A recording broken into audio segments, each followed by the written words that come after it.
Good morning, Mr. Chair and committee members. I am here to introduce, first of all, my name is Erin Hennessy. I'm State Senator for District 1, which is the farther northern part of the state. Great ride down once you got past Plymouth this morning.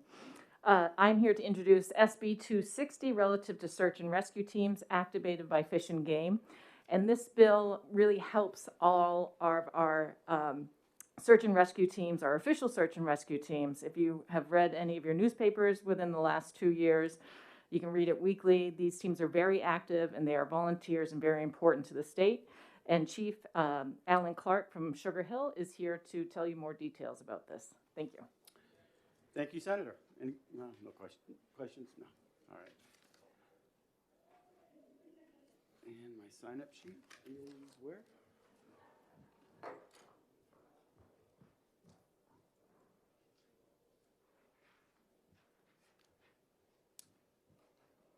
Thank you very much.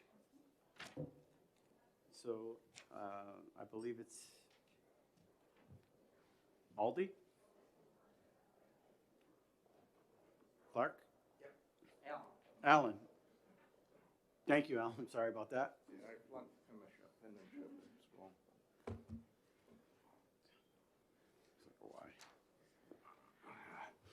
So I'm Alan Clark. Hit that? I'm Alan Clark.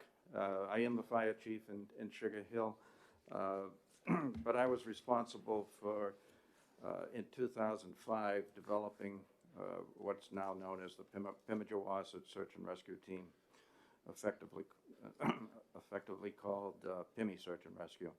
The PIMI Search and Rescue has 75 members. They're all volunteer, unpaid. We get activated by Fish and Game when they need our services, either for a search or for a rescue. We do about 30-35 missions a year. We're based out of Cannon Mountain, and we're predominantly in Franconia Notch, and although we go statewide.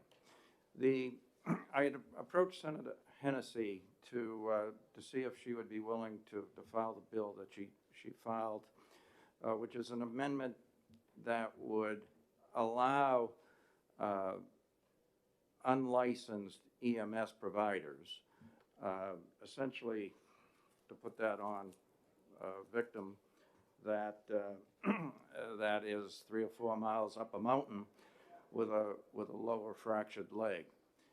And so currently conservation officers are exempted, ski patrol are exempt, lifeguards are exempt. It just seemed to make sense that search and rescue members should also be exempt, because when we've been activated by Fish and Game, we're unpaid employees of the state of New Hampshire working for Fish and Game. And Fish and Game typically is short-handed. It's not unusual for one of my members to be the first person on the scene, and we may initiate carry-out, the actual carry-out. So it takes about 20 people to do a carry-out. Majority of those are volunteers, and for the comfort of the patient, we want to be able to, if they were bleeding, stop the bleeding. If they have a fractured leg, and typically it's a lower leg injury, we want to be able to put pad and put that splint on so that we don't further damage the leg, and also so that it's much more comfortable for the patient. And under the current rule, that would require a licensed EMS provider. And again, most of my members, they're the guys you want, guys and gals that you want if you're hurt 3 miles out in the woods, but they're not may not be EMTs. We have a trauma surgeon that's a very active member, but she's not a licensed EMS provider, and technically she could not put a splint on, because now you have to be a licensed EMS provider. So this would just carve out search and rescue team members, and it's only when we've been activated by Fish and Game. That's important because then we're working under their guidance, and we're covered under workers' comp and the state's liability.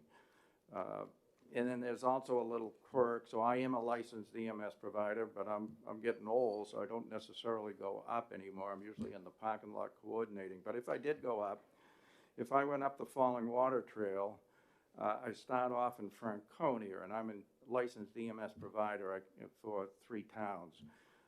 But shortly after hiking up Falling Waters Trail, I go into Lincoln.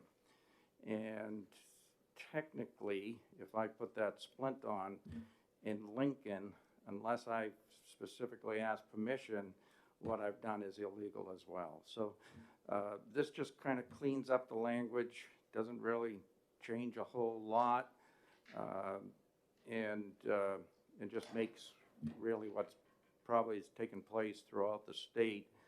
We kind of do what's best for the patient. Fish and Game is in favor of it. Colonel Jordan last night said, make certain you tell them that we're very much in favor. The Department of Safety, Director Cutting is here to answer any questions. They're in favor of it. Chief Romanella, who is the Bureau Chief for EMS, he's in favor of it. So that we hope that the legislators will see that this only improves a situation. It doesn't. We're not asking to be able to do any intrusive operate or practices of any type. It's typically stop bleeding. Unfortunately, we do have people in cardiac arrest that's be able to provide CPR, and we always bring up an AED to be able to use the AED. Stop any obvious bleeding, and that big bulky thing that we put people in padded so that when we do carry them, we don't make matters worse, and it significantly improves comfort.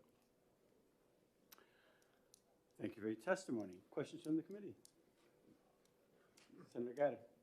Thank you, Mr. Chairman. Thank you for your testimony. In the language on line 5, right, it says the term shall not include. Is that because of the construct of the statute? I believe so, sir. Yeah. Okay. So that. Thank you. Which draws up another question. Why not? Why not have the ski patrol part of that? Is that Ski patrol, it's my, so the way I read the law, so an emergency medical service unit does not include ski patrols, does not include conservation officers, and it does not include lifeguards.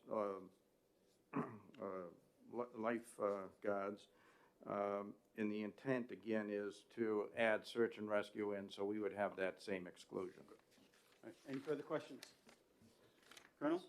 You want to follow up? Yeah, so this statute, Roman 9, then, is one of the exclusions from probably training or certification or something of that nature? It's the Okay. certificate, being licensed as an EMS provider All right. through the state of New Hampshire, which is issued by the Department of Safety.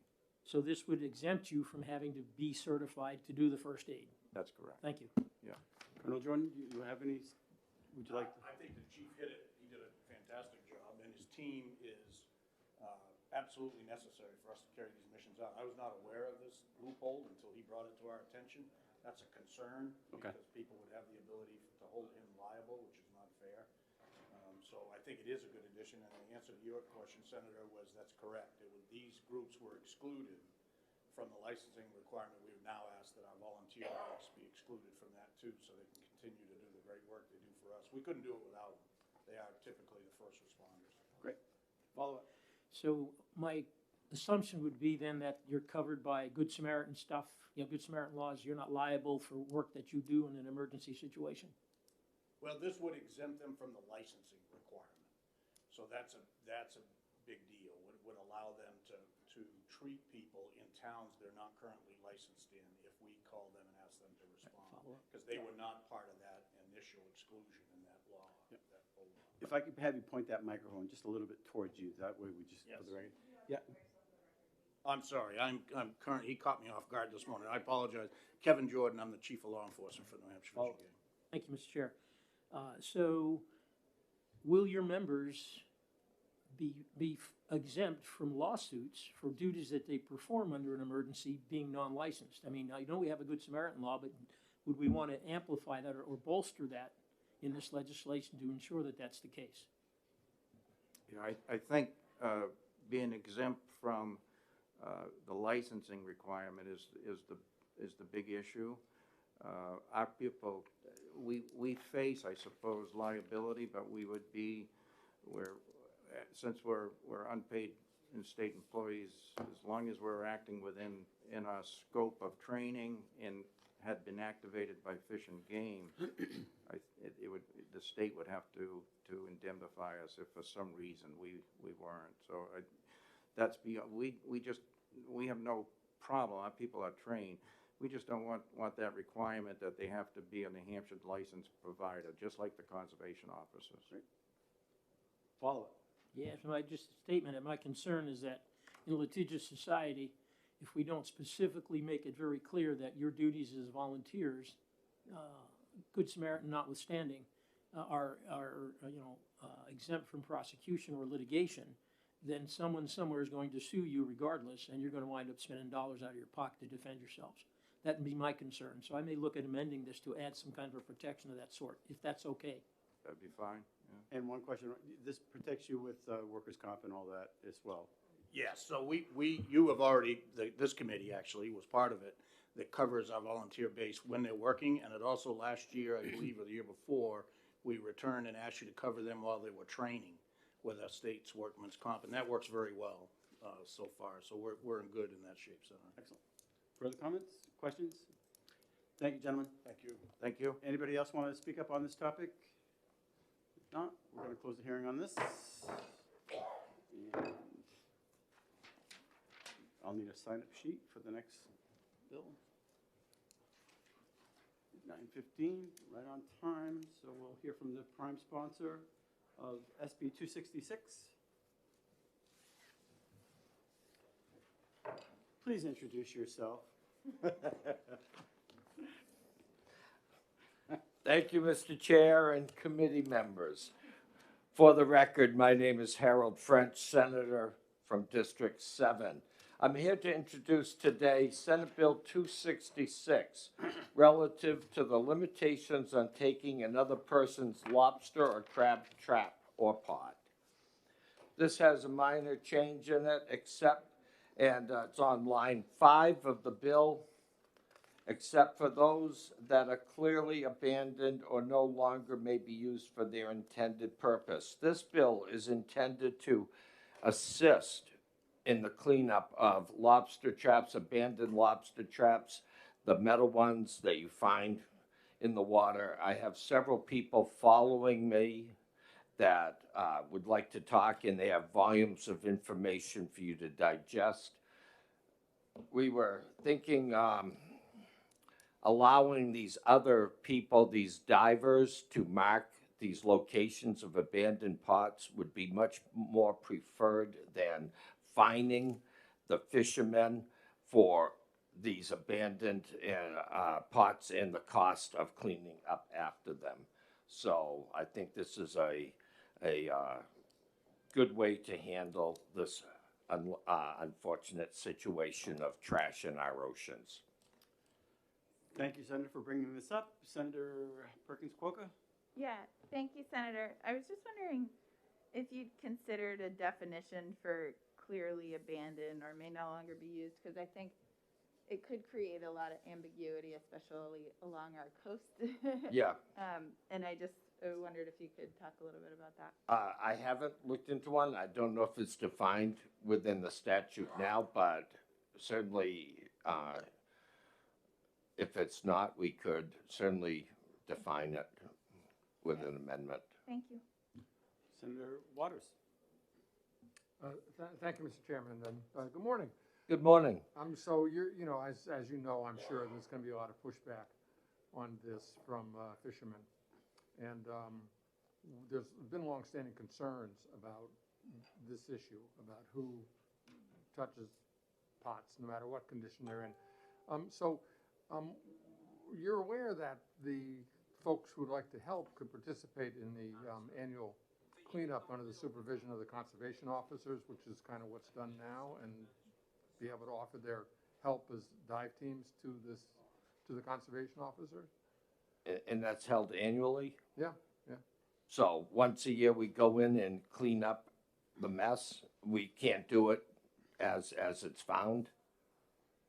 Well, that's a longstanding program and has support and funding from bills that we passed here and from federal funding, and it is a way of assembling a lot of people who want to do this, and again, under the supervision of conservation officers, so that we know what things are being identified and who's removing what pots, and there's someone there who can say, yeah, I mean, the conservation officer can say, yes, that qualifies as abandoned, so it avoids this problem. But I just wanted to mention that because that may be an alternative. Yep. Thank you, Senator. Thank you. Further questions? Seeing none, thank you very much, Senator. Thank you very much. Representative Hill.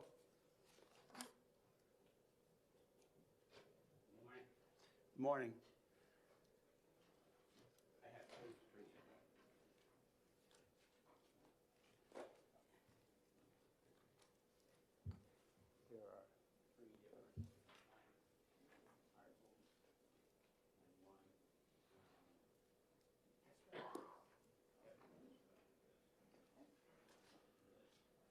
And then I have testimony that I'm on Please again. introduce yourself. For the record, my name is Representative Greg Hill. I cover the beautiful town of Northfield and 1/3 of the city of Franklin.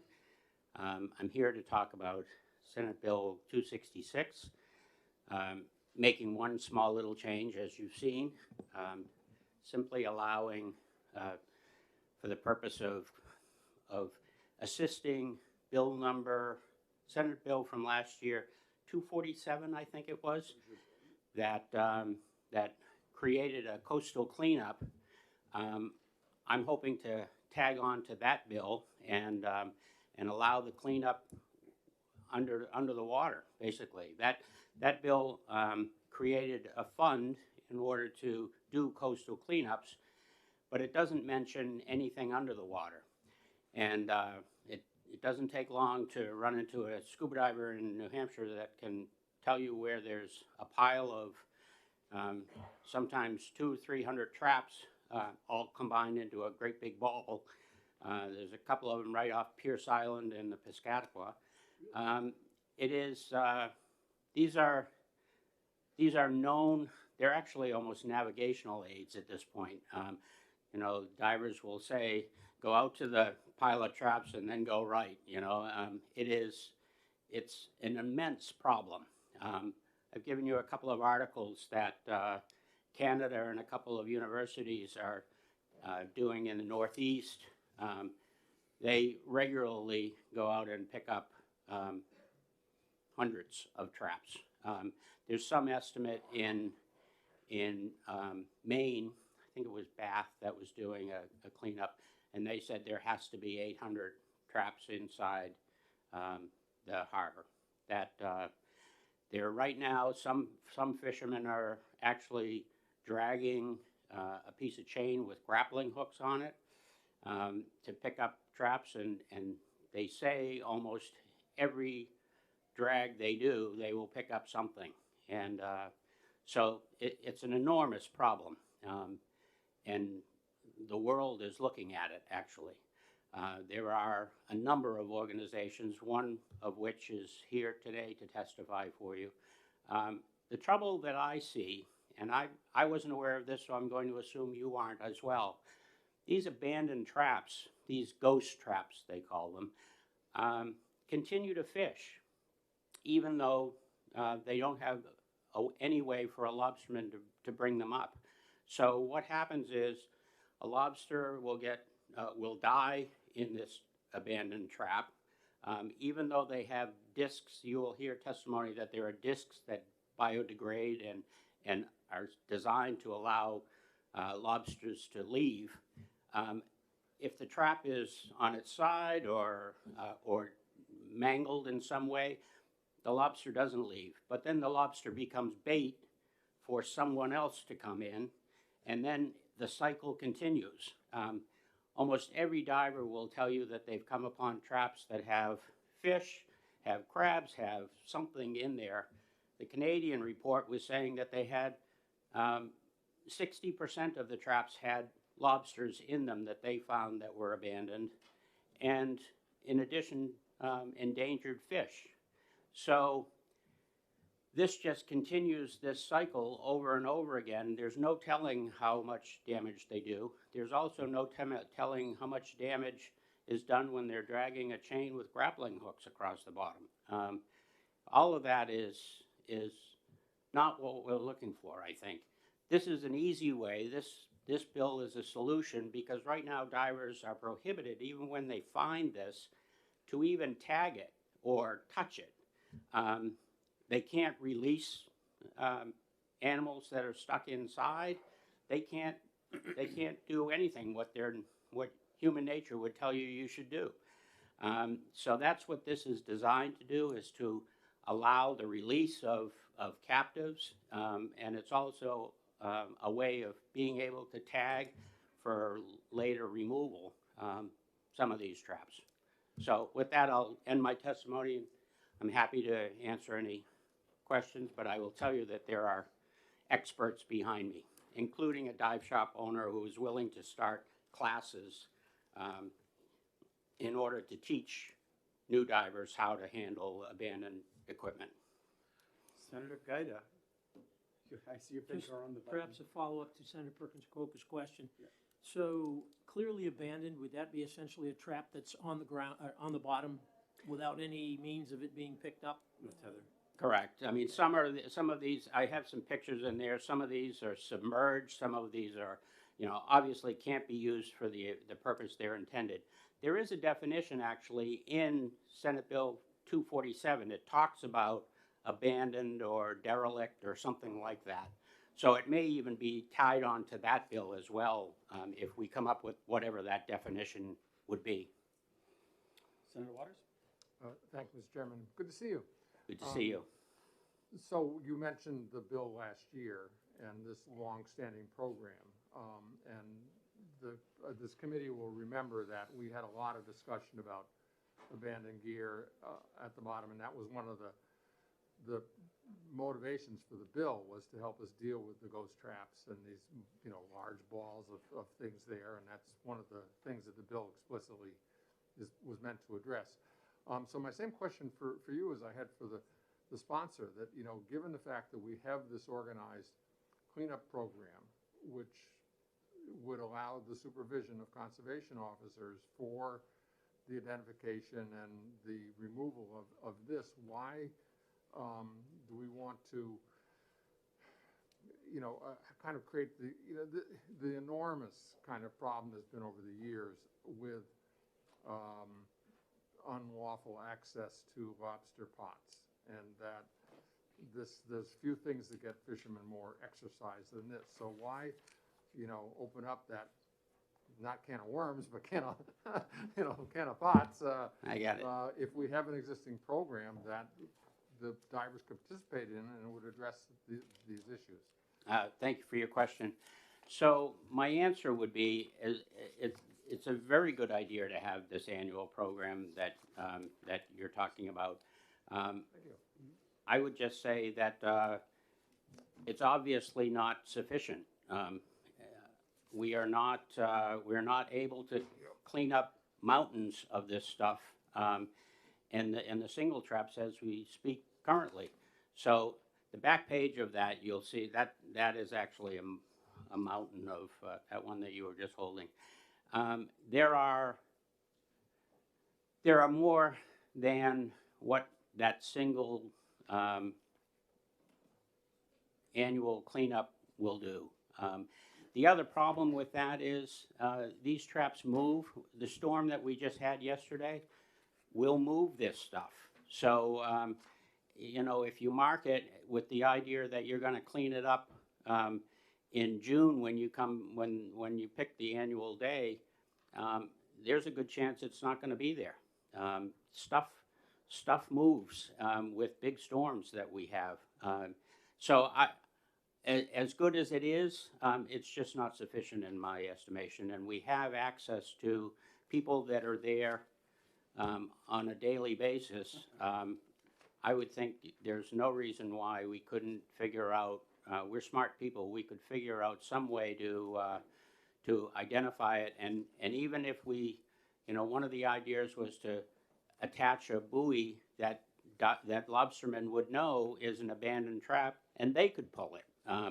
You know, it's not the divers that want to pull this stuff. It's the divers that want to identify where it is and help with the cleanup. They're there seeing it with their own eyes. This idea of going around with grappling hooks seems almost needle in a haystack type approach to me, not to mention the damage that it does to the floor. So I would think I think all of this works, and so that would be my suggestion. Yeah, thank you. And, you know, we'll hear from Sheree Patterson. I suspect that it's hard to call a program insufficient. It's just getting going. And also, your bill, you just mentioned the ability to, you know, identify where these are. And that seems to me to be something different than what's in the bill, because the bill says could actually remove. Touch. Yeah.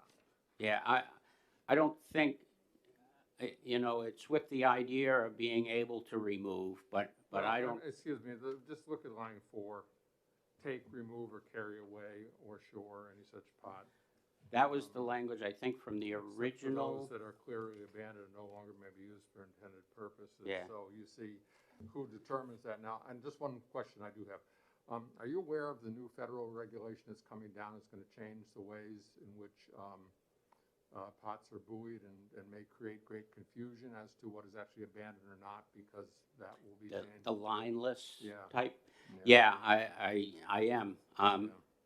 When those regulations come in, we may have different, we may have to identify how those are going to be identified.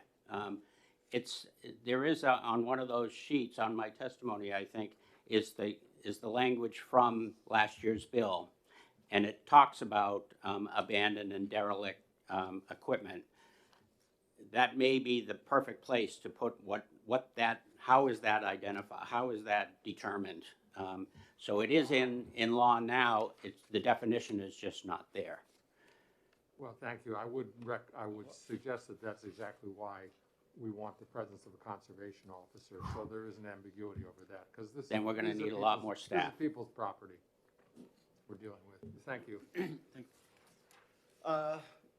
Yes. Question from the chair. So some concerns have been raised about safety and about enforcement, and can you address any of those issues?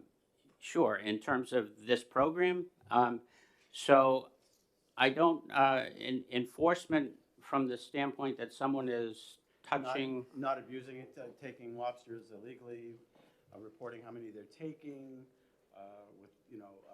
obviously, does this set up the stage for people to pilfer other properties, stuff like that? So, thank you for your question. I believe the reason that this was originally put into statute of not touching wasn't specifically geared to scuba divers. I believe it was geared to anyone other than the trap owner and the conservation officer from touching it.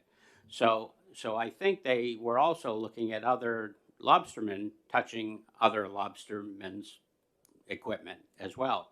So I think there's a whole host. This is a much bigger issue, and of course, the idea here is this bill. There's another bill in the House that's dealing with scuba divers being able to access the resource. This bill is just geared around the ghost traps, the abandoned, that issue. You can also look at it from the standpoint if the divers are able to release some of the the trapped lobsters that are there now that are unable to get out and will die and will begin this cycle, I can't see how it's anything but helping the industry. So if a diver sees something, then at their own expense, they buy a buoy and they attach it to it? How do they locate it, and how do they signal that there's some abandoned traps here that need to be picked up?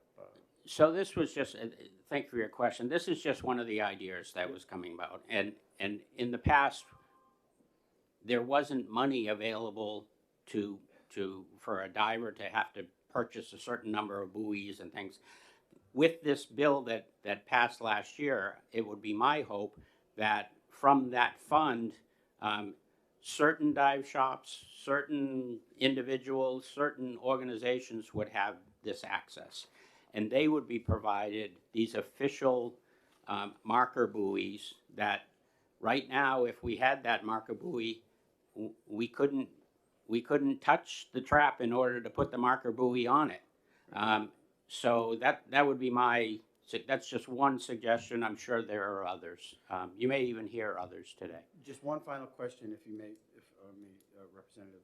With regards to our coastline, I know you said there are about 800 just in one area up in the main area. Is there an estimate how many abandoned traps are on the New Hampshire coastline? The only number I saw was back from a study that UNH did back in, I think, 2011. Senator Waters may know more than I. But they did just certain segments and then extrapolated the data from that. And they only came out with quote unquote thousands. So That's it? Let's get them today. The other problem is these get moved to places where boats don't go, and divers do go. So it's primarily from that study they were saying from the mile in. And a lot of the boats aren't going anywhere. So this is that close to the shore. So a lot of these are in areas that will just sit and stagnate and not be seen by the traditional methods that they're using currently. Oh, sorry. Yep. Perkins Poker. Yeah, just one follow-up, if I may, Chair. And thank you for your testimony and bringing this issue up. I think there is great concern about empowering someone to remove the traps given the ambiguity of the definition of abandoned, and we'll look at the one that you said is contained in statute. But would it accomplish your goal for them to be able to attach some kind of buoy that marked it as abandoned, and then maybe there be a waiting period for the owner to claim or not claim it, and then it could be removed by a diver? I'm just trying to think of a path forward. Thank you for your question. I've been trying to think of that path forward as well. I wasn't aware that it said remove in the bill, so I'm happy to remove that language. I don't think divers want to do that. First of all, it's an awful hard thing to do. I mean, it's really designed for a surface removal rather than you can only picture a diver trying to drag something through the rocks. I will say that the pile of rope that showed in your picture here, that was a diver that found this enormous, and he just started pulling it, and one led to another. So that was just that was just rope, not attached to any fishing equipment. But it is. I'm perfectly happy to work with whatever language or definitions that need to be put in there to solve the issue. Sure. Any further questions? Representative, thank you for your time. Thank you for your testimony. Thank you. Nice to see you all. Okay, let's see. Let's talk to some fishermen. Jim? Titan? Two-tone. T-tone?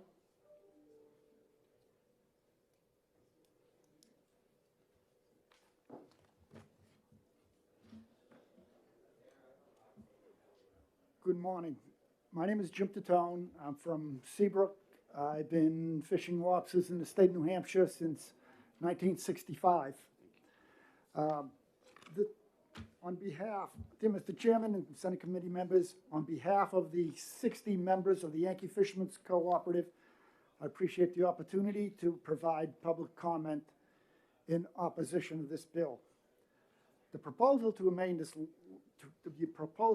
the language by this SB 266 is considered vague and subsequently subject to a number of different interpretations. Now, there was talk about ghost gear. I'm going to get off my. Yeah, we do lose traps in storms, and traps wash ashore.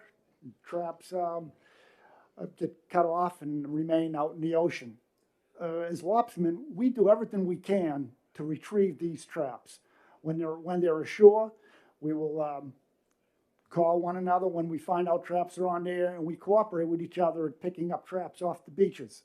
Sometimes on the beaches, traps get buried through erosion, and they don't resurface until some other storm uncovers these things. So in that case there, when a trap remains on a beach for 6 or 7 months and we don't know about it, is that trap going to be considered abandoned? Is that trap going to be considered no longer fit for its useful purpose? I've had traps wash ashore that have come up with no doors, the heads torn out, no runners. Somebody could clearly say that that trap was abandoned or no longer fit for its intended purpose. I disagree. In 2020, I had a trap that washed ashore that had been in the water for 2 years, since 2018 when it got cut off. That trap came ashore as I just described. I was able to take that trap home, fix it, and get it back fishing in the water again. As to ghost gear out in the ocean, we do get entangled after storms, and we have a heck of a time. This past October, the storm we had, it took me over 2 weeks to straighten out my gear because of entanglements with other gear. So if traps were to come up in my gear that were broken off from somebody else, is that considered abandoned? Can I take those traps and add those to my string of traps? I hardly think so. I don't think that'd be correct, but that things can happen. We do what we can. If we get ghost gear coming up in our traps when they're entangled, we'll cut those off, put them in our boats, and bring them ashore. At the co-op down in Seabrook, we have a dumpster that is provided by the Fish and Game Department, where is for derelict traps and gear. And so we'll bring these traps in if they're determined they're no longer good, and we'll dispose of them in that dumpster. If they are good, we'll get the fishermen, notify them that we have their traps, and they're at the co-op, come and get them. So we do our part to clean up. Nobody wants to lose traps. They're really expensive. A 4-foot trap these days can cost up to $150. A 3-foot trap up to $110. And if we get those things cut off, we don't want to consider those things abandoned where somebody else can come along and grab those traps as abandoned traps and start competing with us with our own traps. So I just think that the fishermen do a responsible job of cleaning up their messes or messes caused up by storms, and we do everything we can to keep that ocean clean, because in ghost gear at the bottom, especially in large balls, if we get entangled in them, that means we can lose our gear. So we don't want ghost gear out there either, and we'll do our job to clean it up. So we don't need language like this that could actually be interpreted that somebody can find ghost gear and then start using that gear in competition with us. I pay too much money to have my traps purchased and built, and I'd hate to see somebody come up with a trap of mine that's still fishable and able to fish it on their own in competition against me. So I thank you for giving me the opportunity to present a term for the Yankee Fishermen's Co-op, and we are definitely opposed to this addition to the to the RSA. Senator Guida with a question. Thank you, Mr. Chair. Thank you for your testimony. As a person that's involved in that profession, can you conceive of some methodology to go after these globs of big traps that are, you know, after storms and so forth, rather than sitting and waiting until forever. 2 years, 5 years. Right, and so how would you propose to clean those up? If we could get a dragger to haul them up, and we can cut out the good ones and get them to their rightful owners, and then dispose of the derelicts within the Yankees dumpster there, that'd be fine as well. But a lot of traps are lost in waters that may be too deep for divers. You know, most of the traps that are in that category are in deep water. And the stuff in shallow water will eventually wash ashore, and they can be picked up at that time. Senator Waters. Good to see you, Jim. Good morning. Good morning. And you mentioned the dumpster there, and that's funded through the derelict fishing gear program that we have had I believe it is. under Fish and Game, and has been enhanced by the bill we passed last year. So that's a good program, right? Correct, it is. Thank you. The other thing about that dumpster there, and in the past, when traps have been brought to the co-op for disposal, some of these traps are in good condition. The Parks Department picks up traps along Hampton Beach and other beaches, and they'll drop them off there. We have people that have come down and taken traps from there to start fishing on their own. And if this bill, the way it's written, goes, that can become a major issue with people coming down because they figure the trap could be abandoned, and if it's abandoned, it's free for the taking, and they'll go and fish those traps. And then we have also the liability issue. If we do have a lot of people coming down, dumpster diving, who's going to be liable for anybody that gets hurt? Is the co-op going to be liable because that dumpster is on our premises? Is the town of Seabrook going to be liable because it's their property? I just think this opens up a can of worms, and it allows people to basically acquire traps that are still fishable, because somebody had considered them to be abandoned when there's no clear definition of what that should be. All right, I have a question. So I think if I understood you in your testimony, you said that if we knew where they were, we could drag and find them and pull them up and then put them in the dumpster. In this bill, if we change some of the language where, obviously, if they can just tag it to let you folks know where they're at, which would allow you to drag and take them, doesn't that serve your purpose? I don't think anybody's describing in this bill the whole concept of marking it so you can grab the trap for yourself so that you can be in competition for it. But if there is a trap on the bottom of the ocean that is not tethered in any way, but just there, obviously it's one of those ghost traps. And whether and if it is tethered and it's not buoyed, that poses a problem to marine life at some point, whether it's a whale So that trap of mine that I lost in 2018, that was able to be washed ashore in 2020, if somebody had come across that trap in between the time it got cut off and the time it became onto the beach, is that going to be considered abandoned and they could have taken that trap?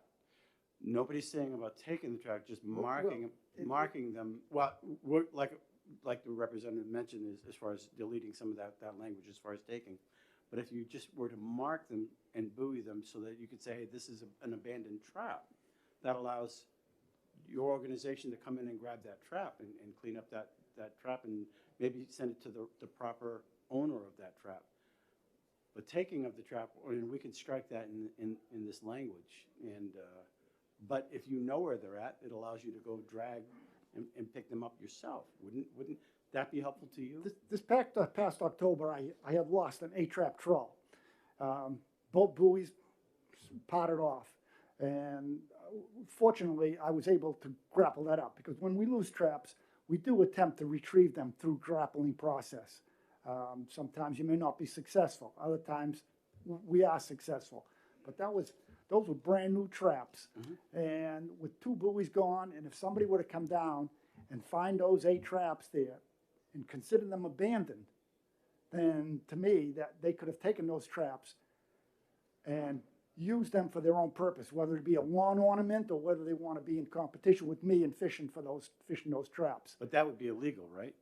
Well, I don't think it says that in the law. If it's abandoned, Right.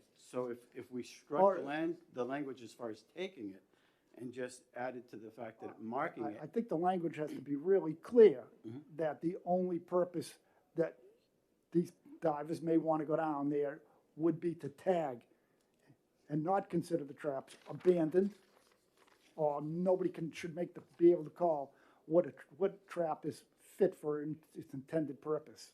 right, so if we drafted or redrafted some of the language to help you folks find it with the use of divers, would that serve the purpose? It just might do that, yes. So tagging it, maybe offering a buoy to go with it, but do not take, do not replace, do not take it out, but tag it so that you folks can find it and help keep the waters clean. Drag it ashore or whatever we have to do.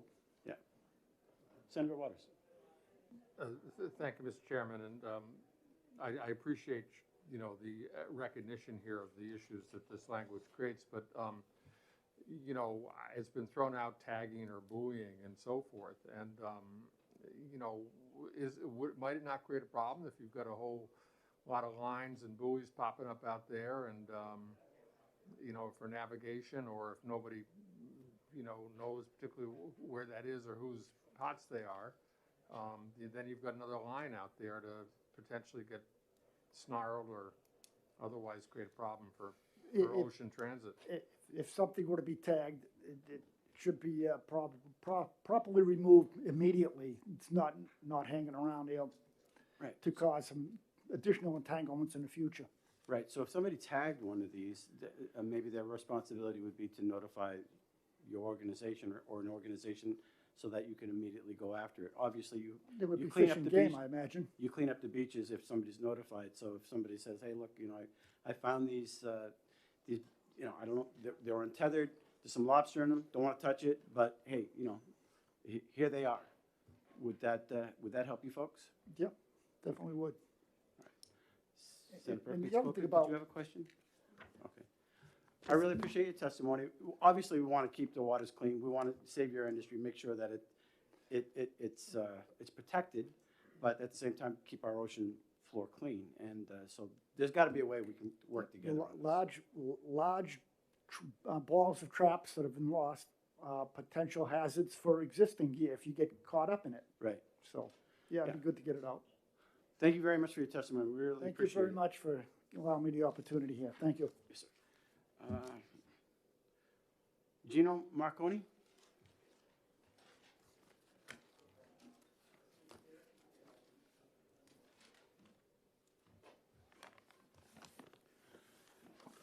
Welcome. Good morning, Mr. Chairman. How are you?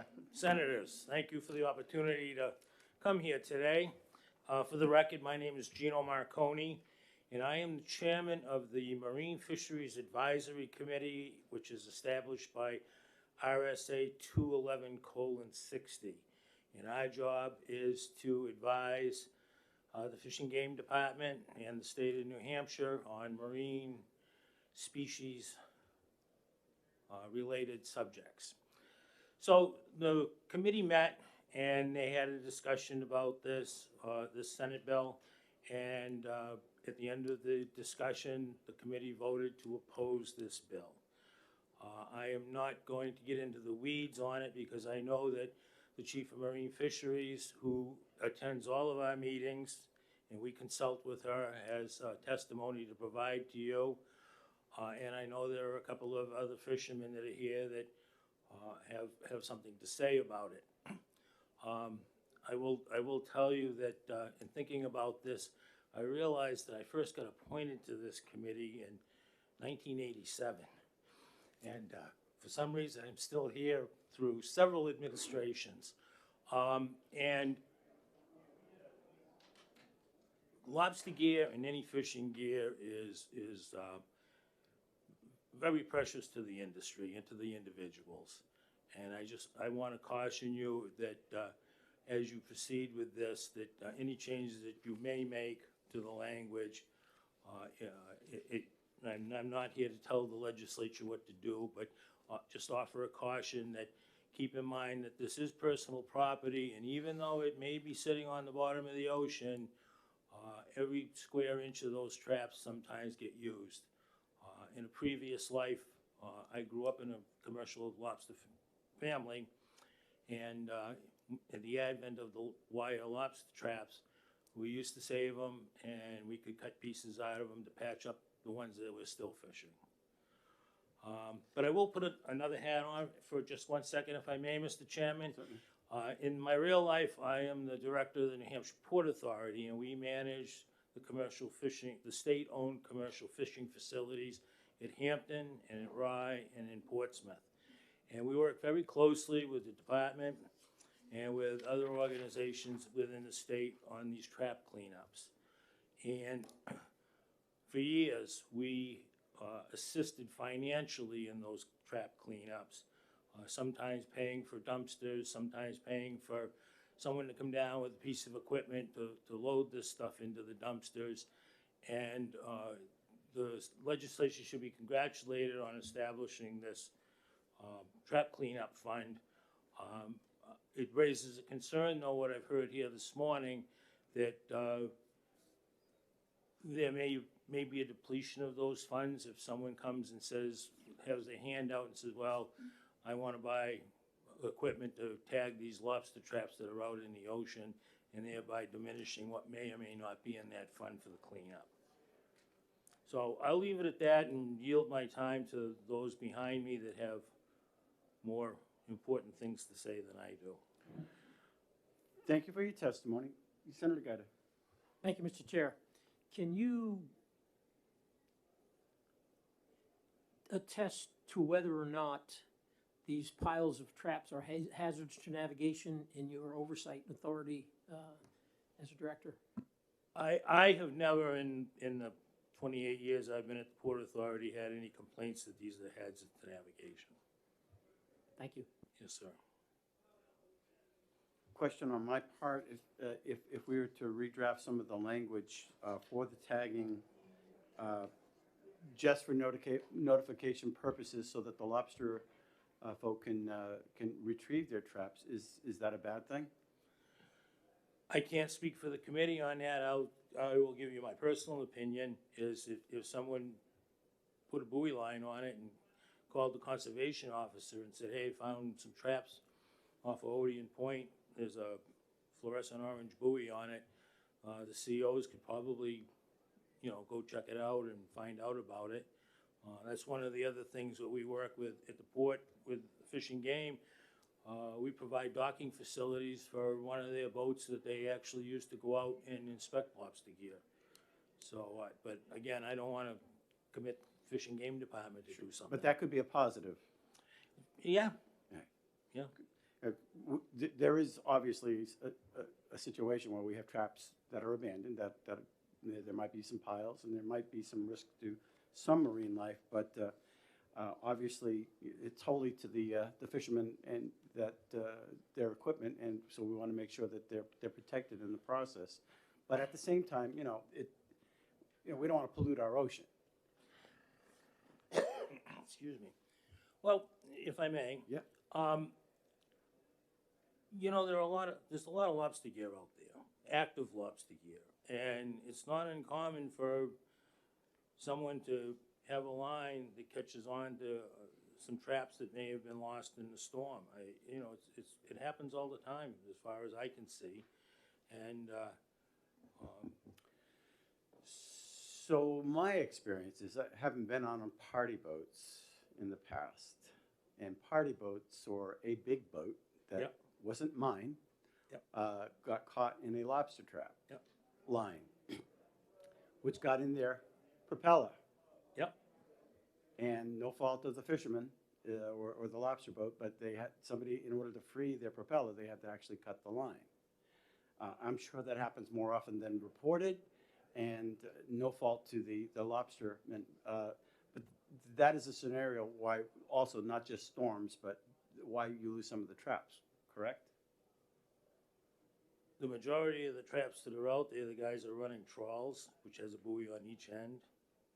But also, and again, I don't wanna speak for these guys, but my experience is we had, well, now it's GPS, coordinates of where your gear is. And if you go out there and the buoy isn't there, you know where to look for it with your grapple. I mean, Yeah, okay. Further, yes, Senator Waters.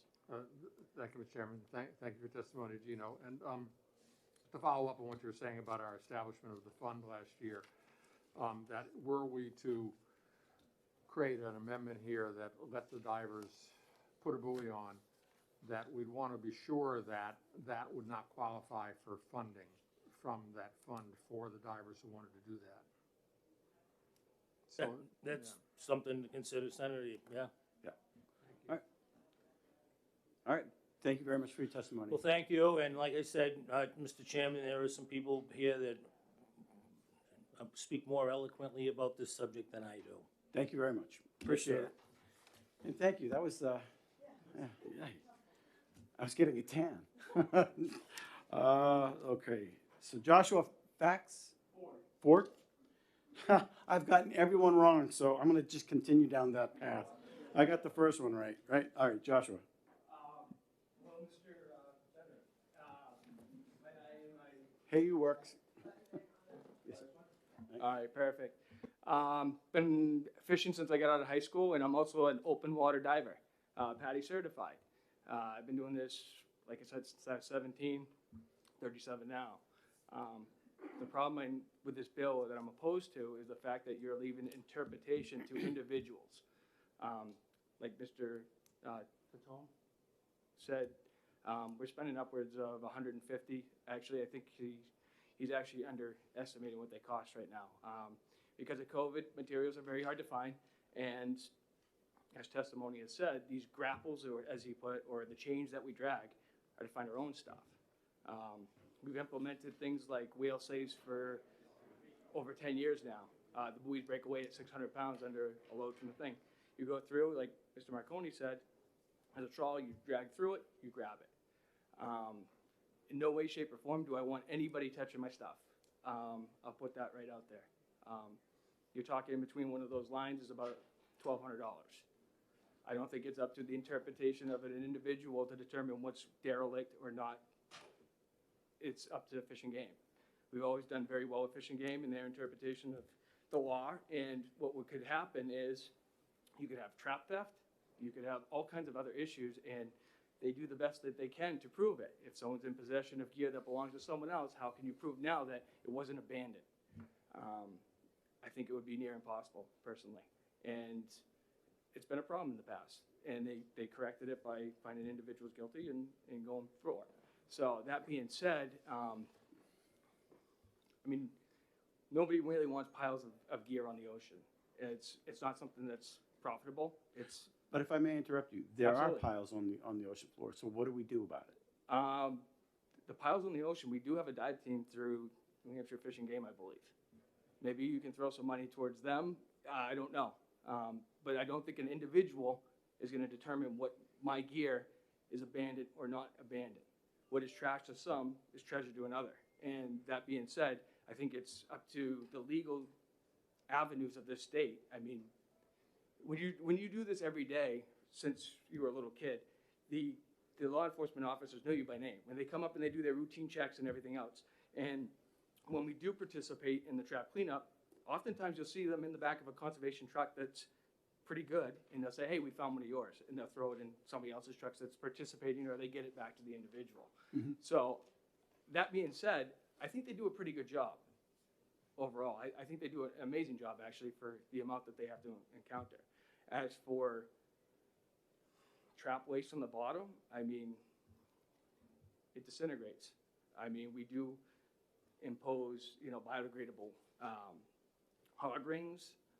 We do all kinds of things in the eyes of minimizing our losses. But let's face it, you guys issue us tags with the idea that there's losses. We get 10% extra tags every single year for the fact that it's a part of doing business. Is it sad? Yeah, I agree. It's nothing that it's not profitable for us to pollute the ocean. So therefore, But it does happen. a lot of things happen. People throw trash down at Hampton Beach into the ocean. They pollute. Right. I wouldn't say that a fisherman, I think that they do everything in their power not to pollute. Let's put it that way. They do everything in their power, and implementing of whale safe and things have maybe made it harder at times. Because if you look at our buoy lines, at one point they used to break at the breaking strength of the rope. Now our buoys break at 600 pounds if something was to get entangled. So if a boat comes through and they grab the buoy line, it gets caught up, it breaks. And it happens. In shipping lanes, it happens. But I mean, let's face it, at one point this country used to dump, there's an area on the chart that says dumping grounds where they used to dump things from Air Force, applications and whatnot. So I don't know where you're going with that, Chairman. So. No, just, I just think that no, I can't, I would be a liar if I said that there is no such thing as a pile of gear and things. Usually what you'll find, and you'll probably see it, is usually the piles of gear they speak of is usually entangled where it gets caught in the tide and it'll get tangled around buoy markers. That's the most times you see them all tangled up because people can't get their traps back. And Fish and Game has done it. They picked up the thing, Fish and Game was on the boat with the Coast Guard, and they retrieved. You have to ask Sheree, but it was a lot. It was a lot. But that being said, I oppose the bill because there's too much interpretation towards individuals. And what is determined as I'm tagging your gear leads to I went down your trawl and I stole all your lobsters out of it. that is assuming somebody's going to break the law. I'm not, well, right now, if they mark it or they molest it, they are breaking the law. By allowing this bill into place, they wouldn't be. They'd be simply tagging it. Possibly. You're leaving it up to the moral compass of an individual as opposed to the law. Senator Perkins, go ahead. Yeah, thank you. I was wondering if you could just talk a little bit about how you find your traps after a storm, because that seems to be a. So we have GPS. Everything is logged within a tenth. And everyone's a little bit different, I will say that. You're talking a matter of feet, but we all have little numbers and whatnot. Years ago, I had an incident where I lost all my GPS numbers. Eric and a bunch of people collaborated. They found every single one of my traps. My boat burned to the water line, and they found every single one of my traps within, what would you say, Eric, 3 days? And collaboration of fishermen. They helped me out. It was very, very much appreciated. But every single coordinate is marked. Our landings, we show where we caught things, where the abundance are caught, what's going on. And you're talking a matter of feet. So when an individual loses both buoy lines, someone diving would say, oh, that's derelict. There's no bait in the traps, they've been down there. For me, I have this position, I have this position, I drag a grapple around the middle, I pick it up to the middle, and now I just got myself another $1,000 that was gone out of my business. So that being said, when you allow the interpretation of a select few, you're going to have problems. It could create a lot more problems. And then how does law enforcement do their job? They have a lot going on. And this is, I don't want to speak out of turn, but I believe this is one of the most valuable commodities Fish and Game regulates, which leads to people, unfortunately, taking advantage of some things, and they have to determine what's going on. So Okay. That's pretty much what I have for oppose. I don't know what else to say. Everybody else kind of tipped off of everything else I had to say. So, Questions from the committee? Thank you very much, Joshua. Appreciate thank you. it. Sherry Patterson.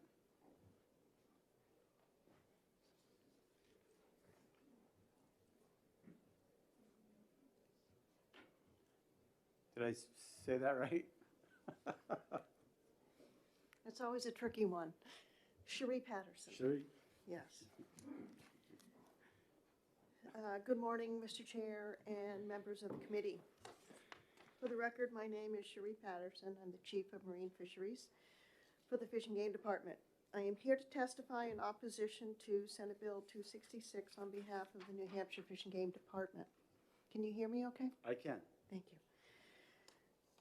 New Hampshire's lobster fishery is the state's most valuable commercial fishery, contributing more than $34 million annually in revenues to the more than 330 licensed commercial harvesters, as well as provides for the recreational harvest of about 200 licensees. Certain economic models suggest the overall contribution to New Hampshire's economy is likely 3 to 4 times that amount, or roughly $102 to $136 million.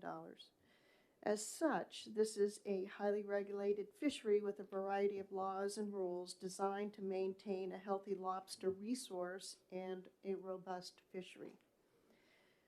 Currently, New Hampshire's rules requires that all harvesters of lobsters in our state waters, both recreational and commercial, use the same method of harvest, the lobster trap, along with the associated gear to effectively fish with traps such as rope, buoys, bait bags, escapement panels, etc.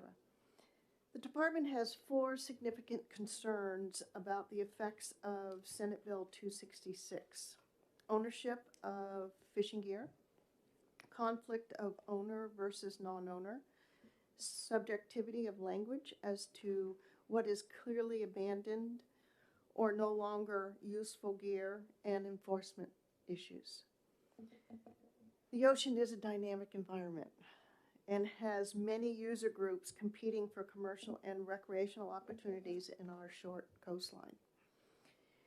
It is inevitable that some lobster gear becomes lost, whether by storms, currents, snagging on the ocean bottom, entanglements with other vessels, or wear and tear over time.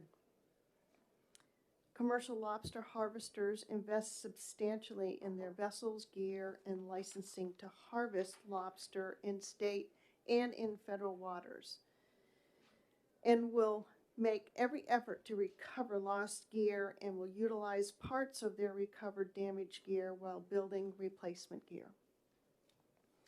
The commercial fishing industry is also very aware of where their gear is set and will take steps to recover underwater lost gear by methods such as grappling, diving.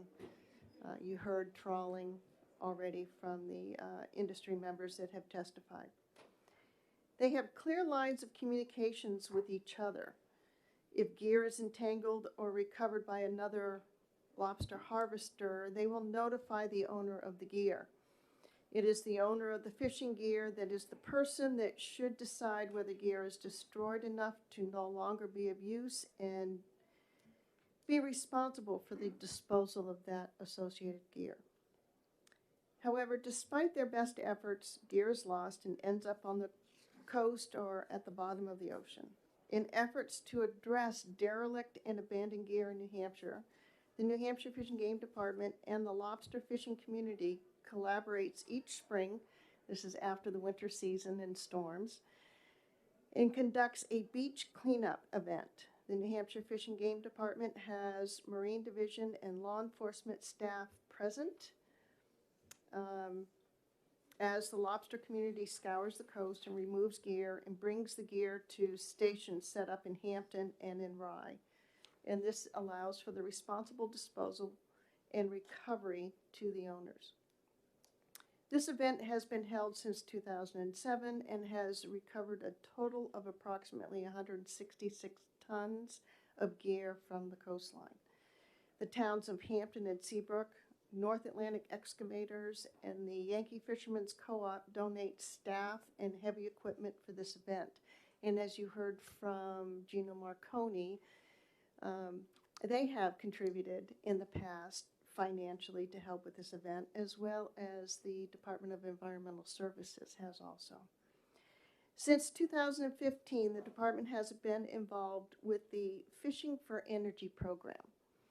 The nationwide program is a partnership between the National Fish and Wildlife Foundation, the National Oceanic and Atmospheric Administration Marine Debris Program, COBANTA, which is a leading sustainable waste and energy solutions company, and Schnitzer Steel Industries, which is the largest metal recycling company in the United States.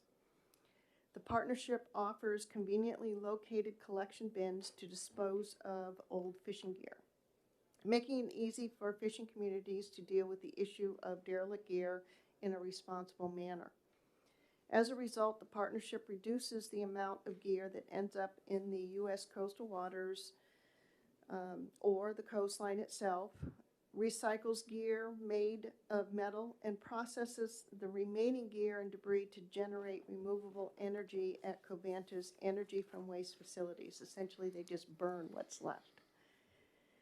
Placing a bin at the Yankee Fishermen's Co-op in Seabrook has provided the larger fishing community a convenient and economical option to dispose of most fishing gear that is no longer allowed at town's transfer stations or has high costs for disposal. To date, the program has disposed of approximately 20 tons of fishing gear. Other efforts include a MOA between the department and the Department of Natural and Cultural Resources, which allows state park staff to pick up fishing gear from the coastal state parks and place at the Fishing for Energy bin and send the pertinent information to the department so that we can notify the owners of the gear. They have the opportunity to go and recover the gear. If not, then Fish and Game puts it within the bin and it gets disposed of appropriately. Coastal, town, public work departments, and the general public will notify the Department of Gear on the coastline as well. Department staff will either contact the gear owners or dispose at the collection bin itself. Last year, law enforcement was informed of a gear ball in the water and organized with the Coast Guard tender vessel that travels up and down the coast twice a year to pull the gear and notified the gear owners for recovery. You heard Josh talk about this event, and it was, I believe, a total of 60 or 80 traps that was recovered. Also last year, the Senate voted into law the ability for the department to collect fees from the commercial fishing industry that will be put towards a derelict fishing gear and coastal cleanup fund to continue efforts in responsibly addressing derelict fishing gear in New Hampshire waters and coastline. These combined efforts by the department, legislature, state and federal agencies and municipalities, the fishing community, and the general public have been addressing derelict and abandoned gear in accordance with the law and eliminating gear recovery conflicts. From an enforcement perspective, having the general public being allowed to remove fishing gear from the shores or waters of the state presents an immense challenge for law enforcement with this subjective language. Without clear guidelines to the public of what gear is clearly abandoned or no longer may be used for their intended purpose, they would be unable to enforce intentional theft, gear conflicts, etc. The current law prohibiting anyone other than the gear owner or conservation officer is a sufficient deterrent to tampering with fishing gear in most instances. If this legislation is signed into law, the best evidence for a successful prosecution would be to observe the public, divers, other lobster harvesters, etc., actually taking fishing gear, then subjectively determine whether the gear is as defined in this legislation. In effect, this would make prosecution of cases such as theft nearly impossible. In conclusion, we want to emphasize that currently there are several legal methods and notification processes for derelict fishing gear disposal and recovery without compromising the fishing community's personal property and creating conflicts. The Fish and Game Commission and the state's Advisory Committee on Marine Fisheries, who you just heard from, also opposes the legislation. Thank you for the opportunity to testify today, and the department respectfully urges the committee to oppose Senate Bill 266 as written. Senator Gatta. Thank you. Thank you, Mr. Chair, and thank you for your testimony. How many prosecutions for theft of pots or associated criminal behavior has the department done? I could not answer that question from the perspective of the chief of Marine Fisheries. I'd have to defer to law enforcement, but we would probably have to go back to records and count. Okay, I would appreciate that information. And my point is, if I may, Mr. Chair, bad actors are going to be bad actors regardless, all right? And the presence or absence of law doesn't stop them from stealing pots that are adrift, so to speak. And so if we were to establish a policy that divers could touch a pot by putting a buoy on it, all right, thereby marking a pot or a cluster of pots that are abandoned, would the department look at this differently as perhaps enabling people who are not ill-intended to assist in the cleanup of our ocean floor? So when this was brought forward to my attention, well before this bill was drafted, I had suggested to the person that they come to one of the advisory committee meetings and have a conversation with the industry members so that we can work this out, and that did not occur. So I would follow through with that recommendation again, that there is a concerted effort of communication between the groups that are interested in helping with derelict gear removal and the fishing industry and the Fish and Game Department. Would you take that question that I asked to that advisory group Yes, and provide an answer to the committee? That would be my question. Thank you. Thank you very much for your testimony. Any further questions? Seeing none, thank you. I'm going to recess this hearing just for about 15 minutes so we can hear another bill with Representative Vose. We'll get back to this because we're going to get kicked out of here at 12. I'm kind of resenting that. I don't like to get kicked out of my committee. I can't. It's always the pressure on my back. I got to leave the room. Oops.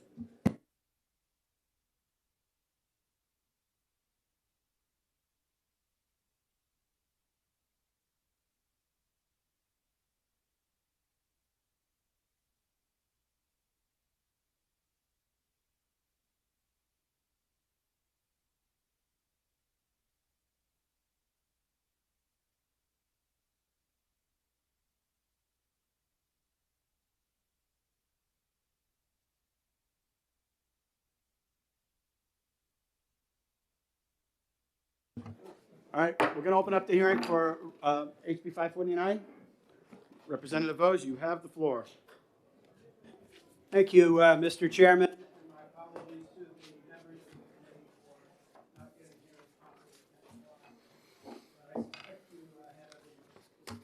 Oh, we have lots to do, but we appreciate you being here. For the record, I'm Representative Michael Vose. I represent. All these are testifying on it? I'm the town of Epping, and I serve as chair of this House Science, Technology, and Energy Committee. I'm here this morning to introduce House Bill 549, a bill that was passed with a bipartisan unanimous majority in the House, 343 to 0. What does this bill do? This bill sets the system benefits charge in statute and sets it to a level that is the highest level in history. The level that it was at in 2020. And it permits a modest yearly increase to the benefits charge after that. It saves ratepayers money by keeping increases to the system benefits charge to a modest amount. It saves customers from seeing what could have been a doubling of the system benefits charge over the next 3 years. A recently rejected plan for the Public Utilities Commission. It continues to provide low-income energy efficiency assistance. It provides funding to the EASY Board to develop programs to raise awareness within the public of the importance of energy efficiency. It also applies the same growth formula to energy efficiency surcharges on natural gas bills. And finally, it restores legislative authority over de facto electricity tax, which is incredibly important for our state. Oh, I thought I did turn it on. I'm sorry. My Please start apologies. all over. Okay, so I'm kidding. I think it's fairly well understood what HB 549 did do. What's less well understood probably is what HB 549 did not do. And Senator Avard, Senator Waters, and myself are offering an amendment to try to address some of the things that HB 549 did not do. Why don't I just officially enter that, Senator David Waters, District 4, and I want to introduce Amendment 0116S, and Representative Bowles will speak to it, and then I'll say a few words as well. Thank you. Thank you. So what this amendment to HB 549 does is it preserves the components that I discussed in my intro, and I apologize for not having the mic on. Namely, it sets the system benefits charge to 2020 levels and creates a funding formula that allows them to increase year over year. What the original bill did not do was put into statute a description of the energy efficiency programs that were contained in the triennium energy plans, the most recent of which was rejected by the Public Utilities Commission. Without a definitive description of those plans in statute, it would be possible for the Public Utilities Commission to reject any future plans, even if they were using the funding formula in HB 549. So we've created an amendment to 549, which places into statute the programming framework and the programming components that are necessary for energy efficiency programs to go forward in the state. And because that language is in statute, it should be immune from tampering by the Public Utilities Commission. The Public Utilities Commission, after all, implements state law. They don't make state law. So they will follow the statutory language in this amendment to implement energy efficiency programs going forward, to approve them. The utilities will actually create those plans, but the commission will approve them based on the statutory language that they will see once this bill is passed. So I'd be happy to answer specific questions about the amendment if necessary. It is a long amendment. I apologize for that. We tried to create something, as Senator Waters will testify, we tried to create something a little more readable and digestible, but we were assured by the Department of Energy that this language was necessary in order to make sure that nothing fell through the cracks in the implementation of future energy efficiency plans. So thank you for letting me discuss the bill and its amendment. Representative Bowles, thank you. Senator Waters, you're recognized. Thank you, Mr. Chairman. And just to reiterate what Representative Bowes has said, this was, I think, a really good effort that we put together to try to do what needed to be done to restore these programs and help a lot of people around the state who have benefited from this. I think it's, to put it very simply, what we have done is restore the programs, which had broad bipartisan support, were highly successful, to what they were, and then adopts the wise new funding formula that Chairman Bowes created for it. It gives stability, it gives transparency, and I think most importantly of all here, it really does say that the legislature is the policy-setting body. And I think that's important, and I think that Chairman Bowes and I agree on that, and that's what made this possible. Working with the Department of Energy, with utilities, with advocates, with people out in the field, this amendment was crafted in a way that we really think is a good result for the state of New Hampshire, and that's why we're here to express the bipartisan support that it represents. So thank you, Mr. Chairman. It's a beautiful picture. I thank you very much for your testimony. Questions from the committee? Seeing none. Oh, one, very quick. So just having gotten this amendment, does this lock in the SBC at the 2020 rate with no allocation of future increases? No, Senator. It locks it in until January 1st of 2023, but then it permits yearly increases thereafter by a formula based on a 3-year running average of the Consumer Price Index plus an adder of 0.25% of the previous year's budget. So My estimation is that it would allow the program to increase year over year by maybe $5 million, maybe as much as $10 million, depending on the consumer price index adder. With the legislative oversight. Yeah, thank you. Gentlemen, thank you very much for your testimony. We have nobody in opposition of this bill, and due to time constraints, I'm going to limit people to a 2-minute, if that's okay. And with that, I recognize Chris Elms from the Department of Energy.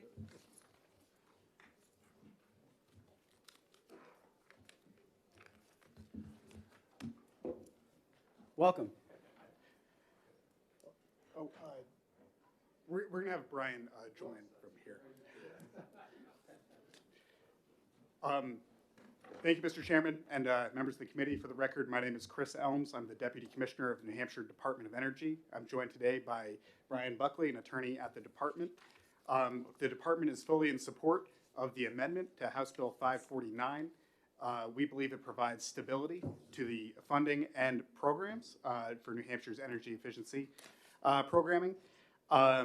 We were asked by the governor's office and by legislators to provide technical support to the language here, and we are simply here to answer any questions you might have on that language, but to reiterate, the department is supportive, as is the governor, of this amendment.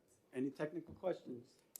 Yeah, I do have one. I just wanted to clarify, I meant to mention this in my testimony, that people may notice the January 1st, 2022 effective date, and I've confirmed, and I would like just your confirmation that that is perfectly fine to do. I've confirmed that with OLS and others, because essentially what it says is this will become effective upon date of passage, but that January 1st date then enables programs that we're dispersing funds to be able to make that up and to continue as the utilities do in other similar programs. Yeah, we have no problem with that. Yeah, thank you. And for the record, the governor did sign in support of this as well, so we want that to be put into the record. Further questions from the committee? Thank you very much for your testimony. Thank you, Mr. Chairman. Robert Clegg? Mr. Chairman, if I may allow somebody else to go? Yep. Somebody else. Jason Palmer?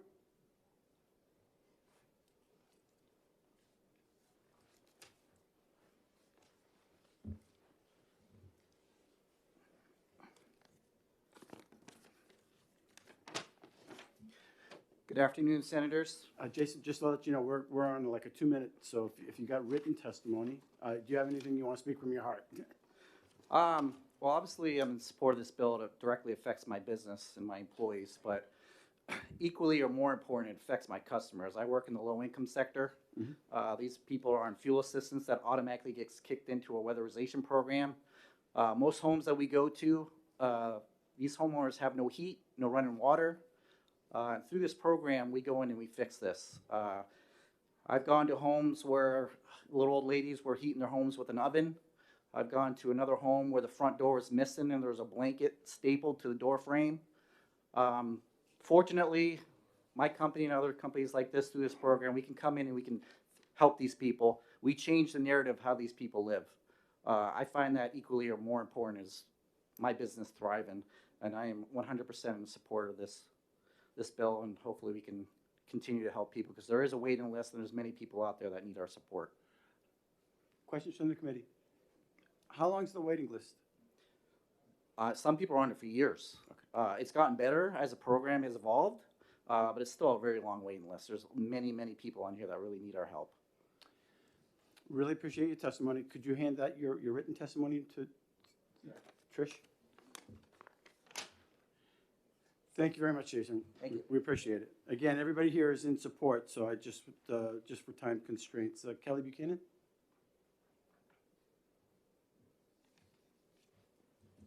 Good morning, Mr. Chair and members of the committee. My name is Kelly Buchanan, and I'm Director of Regulatory Affairs and Legislative Affairs for Clean Energy New Hampshire.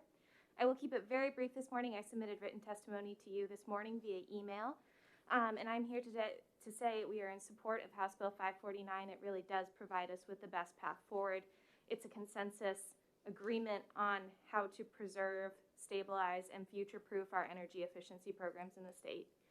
The only thing I will add to you before you today is that this is really important for our energy efficiency contractor workforce. These individuals have been left in the lurch, and they have had a very difficult time moving forward with their businesses and providing the benefits of New Hampshire Saves to customers. And so we see House Bill 549 as the best solution to ensure that those jobs stay within our state, that these businesses continue to operate, and that we have energy efficiency programs to offer to our community. And so we really applaud everyone who's worked on this consensus amendment language. It's been a long process, and we thank you for that today. Thank you for your testimony. Questions from the committee? Seeing none? Thank you very much. You. Bruce? Bruce, come on up. The Bruce, TNC. For the record, I'm Bruce Clendenning. I'm the Nature Conservancy Energy Policy Manager there for the last 6 years or so. I'll be very brief. I will submit written testimony online in a little while, but mostly we want to recognize and appreciate the work on the compromise by Chairman Senator Waters, Representative Bose, Utilities, Department of Energy, other stakeholders. Really important that we've moved forward into a positive facing effort on this. We're a little bit, more than a little bit worried about the future of energy efficiency in New Hampshire a few months ago. Now I think we have a stable path forward with some growth.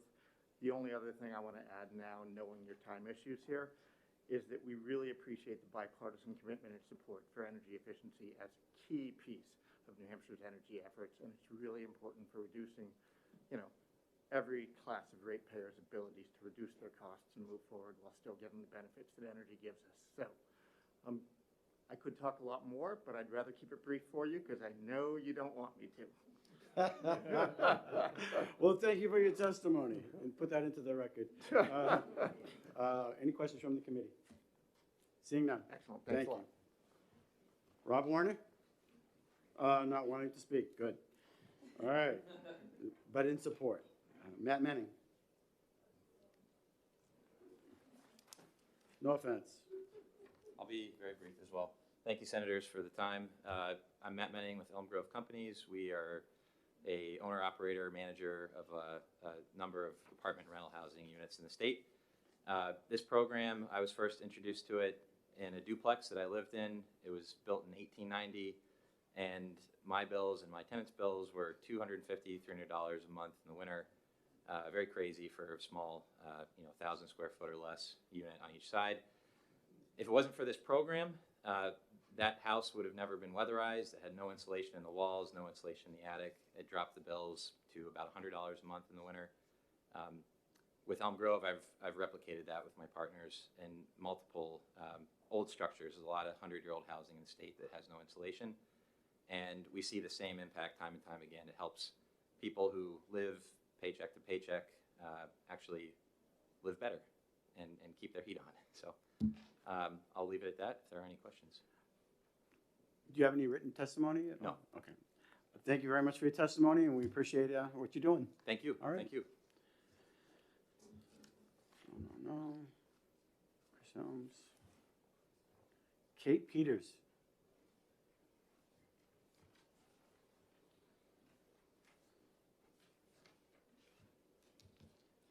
Good morning, Chairman, members of the committee. Welcome. My name is Kate Peters. I'm a Director for Energy Efficiency at Eversource Energy. And I'm here this morning representing not only Eversource, but the joint utilities who work together to administer the NH Saves program, Liberty, Unitil, New Hampshire Electric Co-op, and Eversource. And I want to start by thanking Representative Bose and Senator Waters and the Department of Energy staff and all the other legislators and leaders who have worked very hard to arrive at the solution that's before the committee with the amendment. Eversource and the other utilities have been developing these programs over the past 20 years into a cost-effective and award-winning way to help our customers and help our state. House Bill 549 is proposed today with the amendment preserves energy efficiency programs for customers, the residents, businesses, nonprofits, and municipalities of New Hampshire. It preserves jobs in energy-related small businesses and industries across the state. And it also, as Representative Vose noted, it restores the regulatory construct that had developed over the past decade that allows for these programs to offer energy efficiency options to all customers, regardless of their sector or their income level. House Bill 549 allows the legislature to balance cost while maintaining the ability for energy efficiency to provide critical benefits to customers. As program administrators, House Bill 549, as amended, would allow the utilities to plan programs in a way that offers stability and predictability for our contractors, our vendors, and our customers, while maintaining the structure of policy direction and regulatory oversight that is really important for public funds. And I'm pleased to be here this morning to support the amendment and want to thank, again, the leaders who have been working on this issue. And I'd be happy to answer any questions. Thank you for your testimony. Questions from the committee? Seeing none, and if you want to submit your, if you have written testimony as well. I have some notes if they're helpful. We'd like it. Sure. Thank you very much. Nick Norman.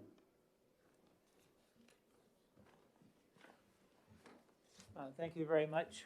I can be very brief. Do I pass this way? Okay. So, my name is Nick Norman.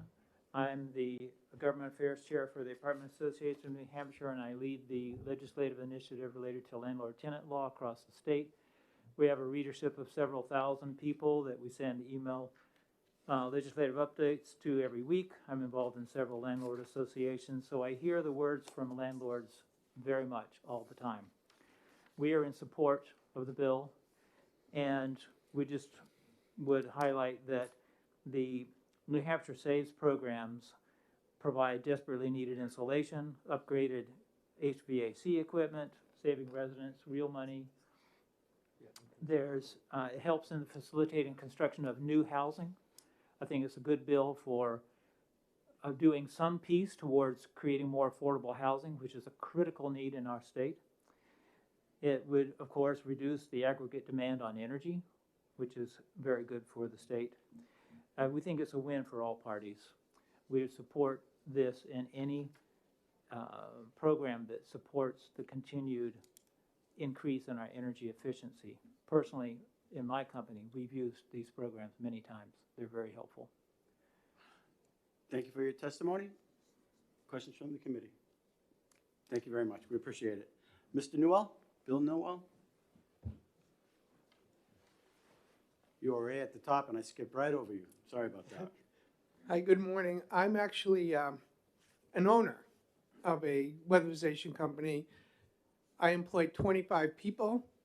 We have 8 crews that go out every day doing this work. I'm going to keep this really brief. It's been very scary for us because all the programs got stopped. Our work got stopped, and we're hanging on by a thread, as are the other contractors. We have devoted, we've been in this since 2010. My employees don't know if they're going to have jobs. We don't know what the path forward for us is. It is an extremely scary time for us. We got shut down by the pandemic, things got better, and now this came along, this bombshell. So I cannot thank Senator Waters and Representative Voss enough for giving us some hope. One last thing, what do? We restore older buildings that never had the proper insulation, bringing up to modern standards. A lot of the houses we work for are middle-class people and young people who can't afford to get into this market. They have to buy these starter homes, then they get this miles per gallon energy bill that they can't afford, and the only path forward, the only way I hope they have, is some assistance from the HIPWIS program, and it keeps young people in the state. It is extremely important that this bill gets passed. Thank you very much.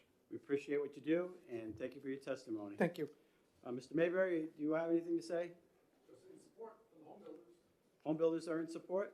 Sure. All right. And Ari Pollock?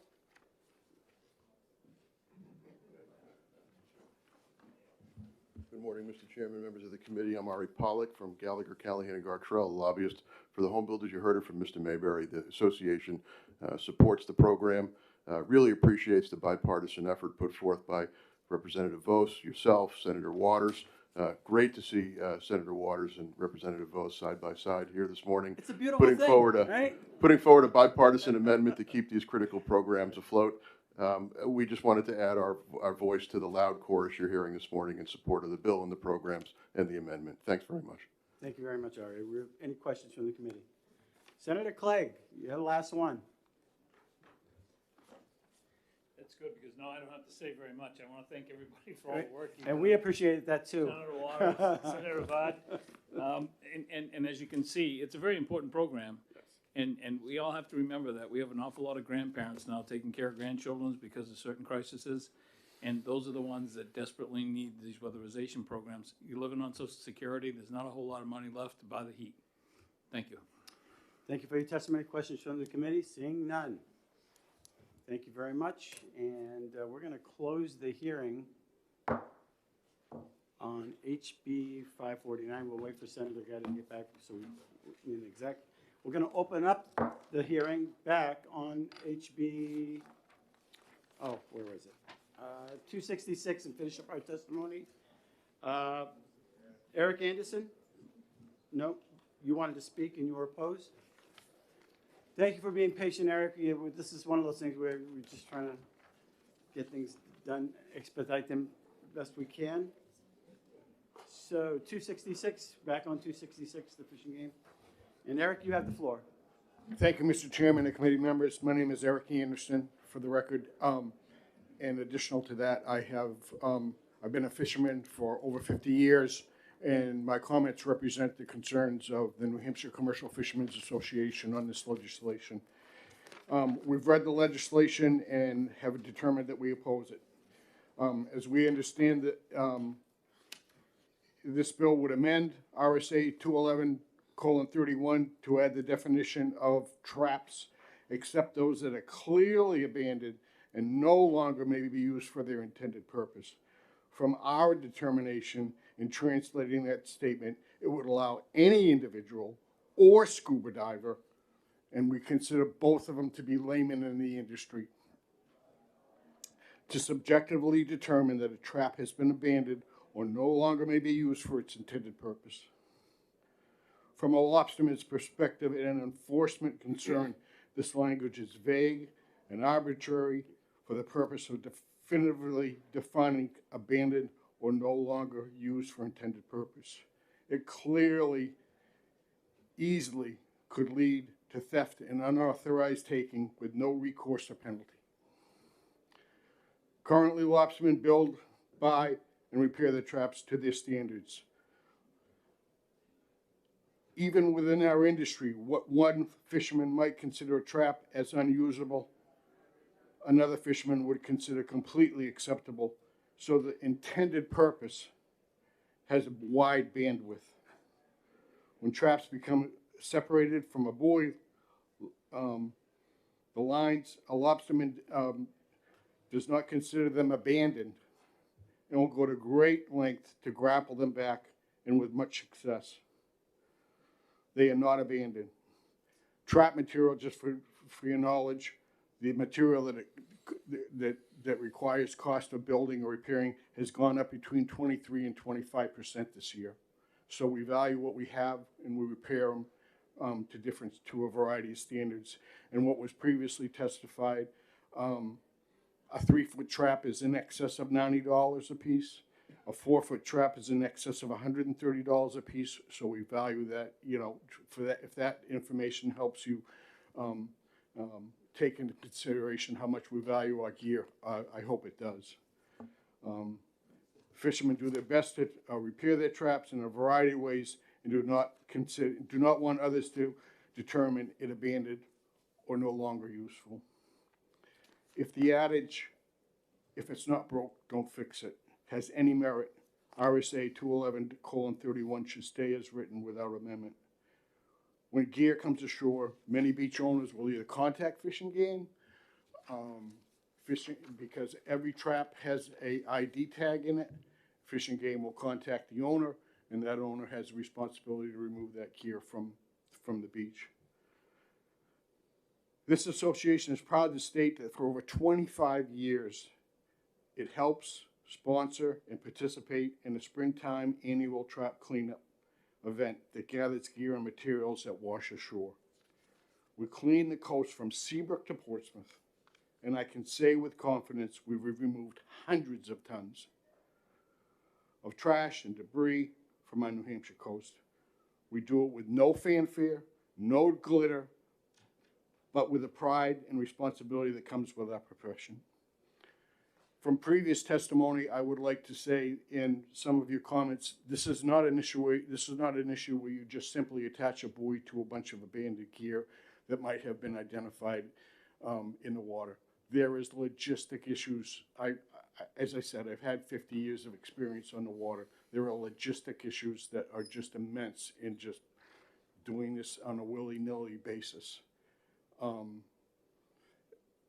We supported Senator Waters' legislation last year that creates funding for future trap cleanups. Each event costs between $4,000 and $5,000 to take place on an annual basis, and there is a funding shortage that was recognized, and that's why we supported Senator Waters to put a bill together that would create funding for trap cleanups.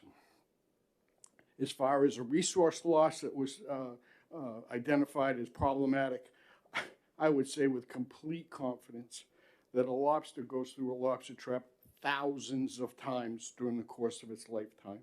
It knows a trap better than we do and can escape at will. The only time that he gets caught is when we haul the traps. But other than that, our experience is that it can escape and is not sacrificed in any type of abandoned gear or lost gear or issues of that nature. And I would challenge that testimony just for your knowledge and my experience. We joined the New Hampshire Department of Fish and Game, the New Hampshire Fish and Game Commission, and as also a member of the Advisory Committee on Marine Fisheries, in which we've discussed this issue. They all oppose it and hope you found our comments helpful and logical in your correct action. If there are any questions, I'd gladly accept them. Seeing none, thank you very much for your testimony. Can we have that, your written testimony as well? Yes, Oh, you already submitted that and passed it along. All right. David Coyle in support, but doesn't indicate one way or another whether you want to speak or not. And I have one more speaker after you.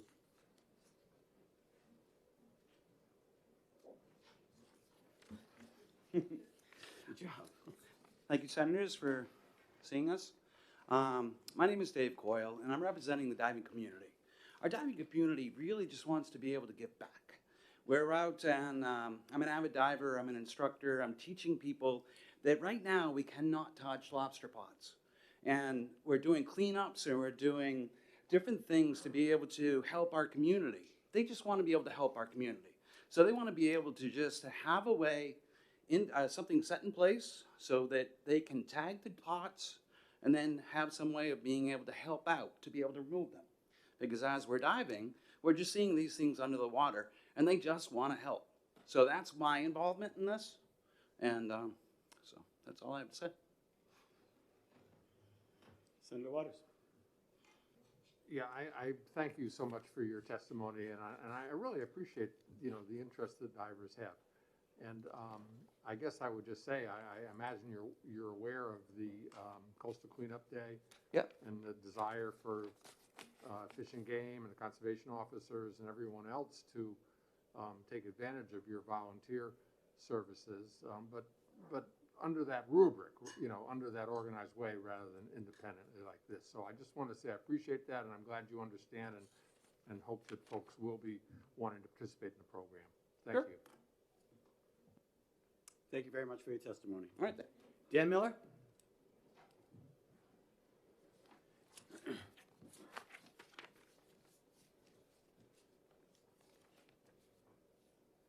Hey, good morning, guys. Thank you for having me this morning. For the record, my name is Dan Miller. I am the president and co-founder of Drag Portsmouth. We are a nonprofit located and incorporated here in the state of New Hampshire. I would have liked to have brought a bunch of photos of all the garbage that we bring out of the ocean, but with the 6-copy limit, I would have had to print out so much stuff. I have more photos than you could imagine. So we're Drag Portsmouth on Instagram if you want to look up our photos. Our goal is we go out and we pull garbage out of the ocean and the land that is adjacent to it. We're primarily divers. We aren't exclusively divers. We're open to the whole community. Anybody who wants to, help clean up the earth. Pretty straightforward. I wanted to start off by saying I'm team commercial fishers. I'm in support of this bill, but I appreciate the commercial fishermen. I think they are invaluable to the New Hampshire economy. I am team private property, as much as you can be. And to that point, in Canada, they just released a study out of a university, I can't pronounce the name, but they found that abandoned fishing pods actually cost their lobster industry in that area $200K a year. So in helping out the commercial fishermen, I don't think, abandoning pods are helping them at all. I also want to say, I really don't want to make a mountain out of a molehill here. There's very, very few divers in New Hampshire, and even less who probably are strong enough to pull an entire lobster pot out of the water. So I'm not really worried about a whole bunch of people going in and pillaging and stealing any types of lobster traps. I heard a mention of safety. In terms of safety, when we dive, we have to stay within 75 feet of our flag. Boats aren't allowed within 150 feet of those flags, so I'm not sure how this would be a safety issue there. What seems not safe to me is abandoned traps in the water that get blown around wherever it is, wherever they end up when there's a storm. Rye Beach, Hampton Beach, you got kids swimming in the ocean. Heaven forbid somebody steps on a mangled, metal lobster trap. Number of traps that I've seen abandoned in the New Hampshire waters, enough to go out and see them every single time I dive and it not be a rare occurrence. There are plenty out there. I also wanted to point out, I am team personal property. I don't want to steal from the fishermen here. When I hear the word an abandoned trap, to me, that means that it's not personal property. The word abandoned to me inherently means you've relinquished all claims of it being your personal property. I think it's pretty simple here. If you go out and you see a pod that isn't tethered and doesn't have any tags on it, it's most likely abandoned. What that means to me personally is if I saw a pod that wasn't tethered, obviously the gentleman behind me, he's a commercial fisherman, he's a diver. I assume he would be able to go in and get his pod, but if I saw one that wasn't tethered, I assume that most fishermen aren't divers. So for me, what I think most divers would do is just generally being a good person is pull that lobster pot out, contact the commission, whoever, the game commission, whoever is responsible for that, and try and get that trap back to the appropriate owner. I think, the sense that I've got today was it's kind of like divers over here, commercial fishermen here, sort of button heads, but I think everybody wants what's best for both people. So I think most people would really say, hey, I found this pod. It's not tethered. I don't think most commercial fishermen are going to be able to go in and get it. We pull it out, we call whoever, we can return that to the rightful owner. There have been cases where I've seen pods that have been crumpled by, massive boulders, whatever it may be, that are, it's pretty clear when something's abandoned. If there's moss growing on, it's not tethered, you can't see any tags, and there's less than half the trap remaining. So, I just want to say if something's abandoned, it's not personal property, it should be pretty clear, but if it's not tethered and there's no tags on it, I think that's a pretty clear-cut case. I did want to bring up the point of the grapple dragging to pull up the lobster pods that the fishermen do. I'm not familiar with that. I don't know how it works, but I would say if you're, using this big chain to sort of dredge everything up, I assume you would inadvertently pull up other fishers' pods. So that kind of wouldn't be exactly good for commercial fishermen either. You mentioned the rope getting caught in the motor of the party boat. Love a good party boat. Appreciate that. So I think attaching a buoy, to what we perceive to be abandoned pod, that's just more, ropes getting caught in motors. And I also think, I'm not going to assign nefarious intent to commercial fishermen, but let's say you're a commercial fisherman, you see the sign indicating there's an abandoned pod, you might very well honestly be like, oh yeah, I think I did lose a pod there a year or two ago, that's probably mine, and pull it up. So you could have that happen. I just think, we're kind of making a mountain out of a molehill out of this. It's really straightforward. If you see a pod that is clearly abandoned, isn't tethered, pull it up, call the appropriate commission. And if somebody's gonna, find a nice pod and say, oh, well, there's not tag on this, I'm gonna go ahead and take that and add it to my collection. I think that person, is obviously gonna probably break the law on their own, regardless of whether we pass this or not. So I did want to come in here and sort of give my, I'm not going to say expert testimony, but I've got a pretty close ear on the diving community in the New Hampshire area. I dive with a lot of people I would consider expert divers. So I look forward to your questions. Questions from the committee. Senator Waters. Thank you, Mr. Chairman, and thank you for coming in today. And it's been a long wait, I know. Yeah. But that means you've heard all this extraordinary opposition to the bill. And given your professed desire to work closely with the fishing community, wouldn't it be better to try to informally improve procedures and relationships with the fishing community rather than to make a law change that they just so obviously and clearly oppose? Well, I think it would be a good start to work informally with them. I'm certainly happy to do that. I think the way this law stands is it's going to enable us to. The way it is now is when we go in and we see, a fisherman's pod in the ocean, I don't even want to look at it. I'm afraid the gentleman in the cool green uniform is going to spear me if I, get too close to it. So I don't do that. There have been times where we've been doing a beach cleanup and we see what I'm assuming is like a fifth of a lobster trap pod, whatever you may have it, that's, mangled up and under, the boulders on Rye Beach. And very clearly nobody's, it's been missing for years. And even if they do find it, there's certainly no use out of it. And instead of us loading that up and taking it to the dump, we just leave it there because we're afraid to touch it. I think this law realistically would enable divers to remove the old abandoned traps that don't pose any economic benefit. I'm saying in the few rare times where we see traps that aren't abandoned, the owners are going to be able to find them because they're going to be tethered, and even if they aren't tethered, we can pull them up and return them to the owners. Thank you. Okay, I was looking for him. Okay. No further questions. Thank you very much for your right, testimony. thanks, guys. And I don't have anybody else here to speak. Colonel?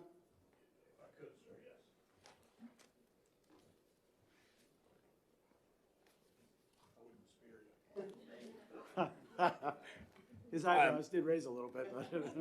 It's Kevin Jordan. I'm the Chief of Law Enforcement at New Hampshire Fish and Game, and I apologize, Senator Ava, for not signing up, but there's been some law enforcement issues raised that concern me.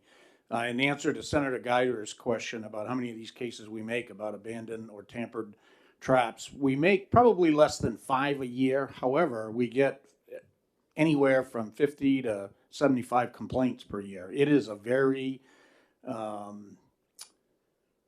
attention needed process, quite frankly. Fishermen deal with this on a regular basis. It concerns me because this bill concerned me because there's no, in doing this for over 3 decades, when you empower citizens to take the property of another citizen, I can tell you from a great deal of personal experience that never goes well because everybody's definition of abandonment would be different. There's no legal definition for abandonment, and they have debated this for years. When we talk about abandoned cars, there's a whole process that we have to go through, law enforcement has to go through just on an abandoned car. And the reason for that is there is a difference between something that's abandoned or someone's personal property that's been lost. And I think the commercial fishermen today tried their best to spell it out to you that really is what a lot of this is lost personal property. They're not ready to give up on it necessarily. The cleanup day is a great effort. I think Senator Waters has played a huge role in that and has been there when we've done that. I think that is an awful good opportunity for everyone that's concerned about this problem to band together and do this. I would be concerned about even allowing people, the one thing that this last diver said, he was incredibly honest, was he said, we don't go near lobster gear today because we know that it's illegal. Well, that's exactly why that law was created, was to keep people from tampering with lobster gear. And I feel if we made an amendment or we changed this to where they could just go in and put a buoy on it, we've now given these guys, some of these guys, a defense for why they would be around someone's fishing gear, and that would be concerning for me. Again, Senator Guida points out it's only 5% or so of people that are going to do these illegal acts, and they're going to do it no matter what we do. But I would be hesitant to allow it to become easier for them or to give them a defense. From experience, they will use it. Commercial fishermen that are behind us today are guys that make a living at this. They've done a great deal. I don't think people are aware of just how much they've done to bolster this resource and protect it. And when this group comes to me and says, we don't want this to change, and these are the reasons, I listen to it very carefully because they are clearly the experts. And they all came in today and asked you not to change it. I would echo that for all of these reasons. And I would even be hesitant to allow them to go and market because, again, we're giving a private citizen an opportunity to play with another private citizen's property, and we really shouldn't. You need to be really careful about that. All right. There are no dumb questions, but this one's dangerously close. Yes. So if I understand correctly, the fishermen, they have a GPS where coordinates where their pots are. Is it possible that the divers could give a GPS location without marking, saying you're under the water, you got a little pad. Oh, look what I found. This is the GPS location, and boom. If you're asking me, I'm not sure if GPS works underwater. That's my dumb question. Yeah. So I can answer that, Senator.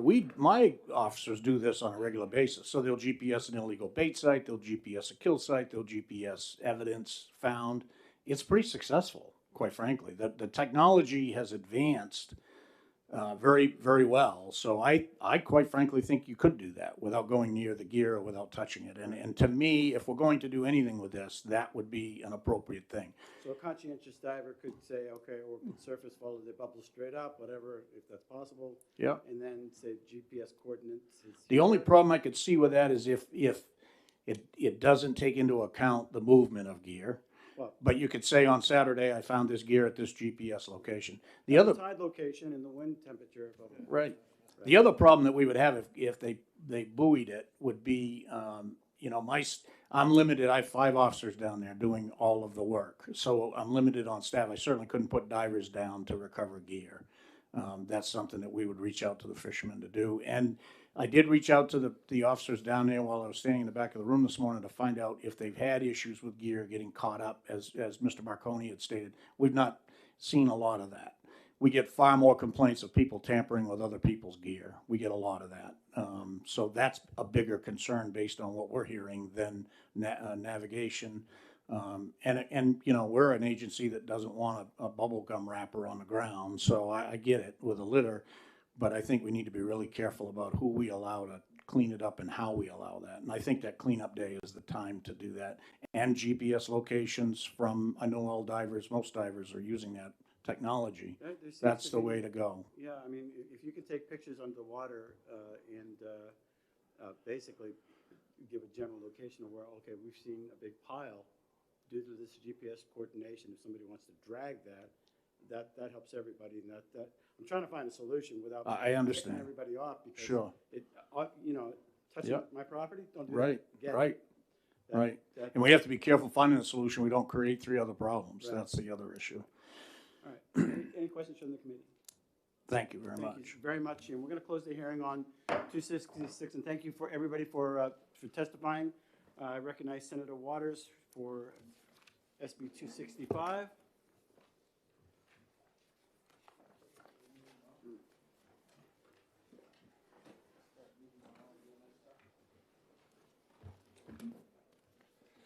Thank you, Mr. Chairman.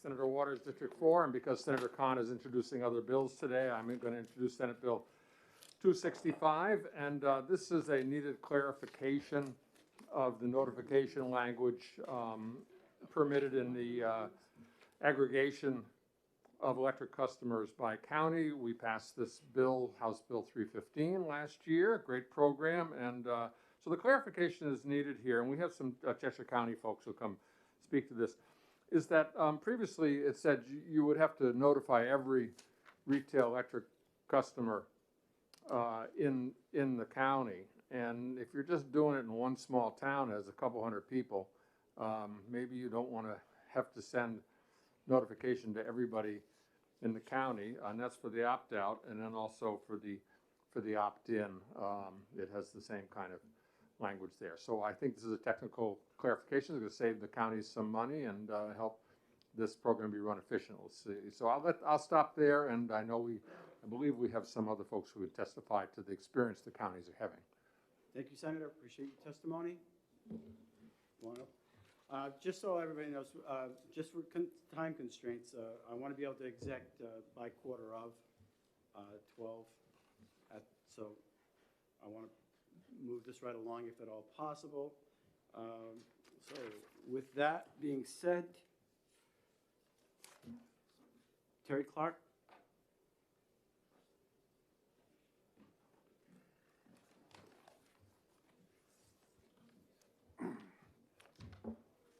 Thank you, Mr. Chair.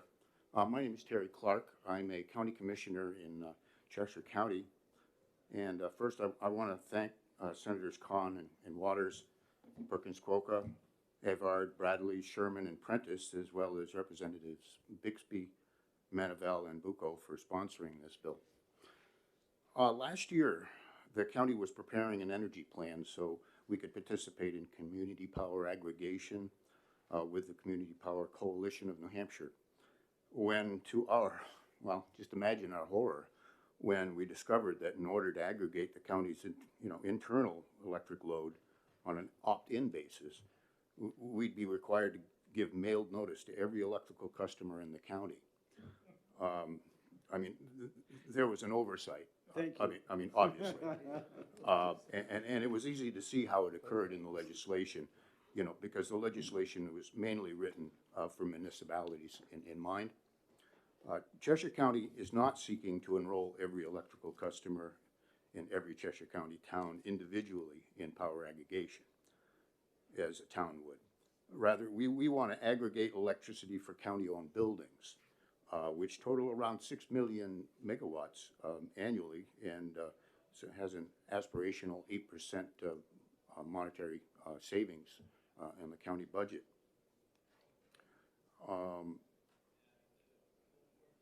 So, I mean, down the road, if individual towns want to join our aggregation committee without forming their own, then we'd follow the normal procedure, the normal opt-out procedure. In any case, again, the commissioners and the staff of Cheshire County appreciate you state officials coming together to address this clarification in an otherwise outstanding and important law. Thank you. Questions from the committee? Senator Gray. A lot of times when I see notifications going away, I also see a corresponding requirement for some kind of public notification, either websites, papers, etc. This takes away the mailing, but it doesn't add any other way for the public to get informed. And I guess I would consider that a detriment to this. A comment from you? Yeah, normal county business doesn't require mailing. We follow 91A just like everyone else does to notify meetings, agendas, issues, and such like that come along. And as I said, this would be just for internal purposes, on the county nursing home, the DOC, and other buildings that we have. And normally, the county commissioners are empowered to make those kind of decisions without public input.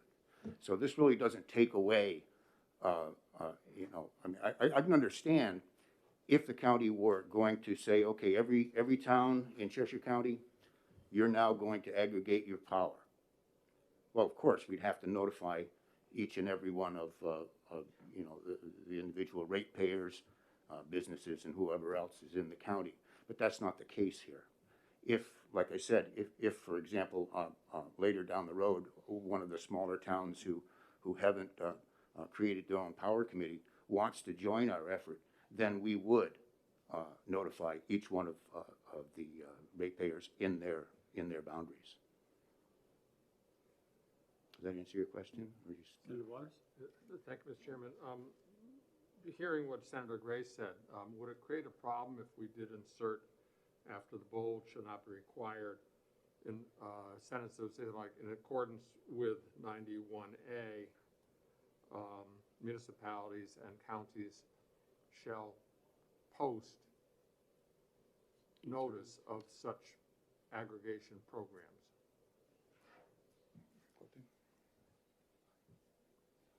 I don't see that that would cause any problem because we do post all of our actions in public meetings in any case.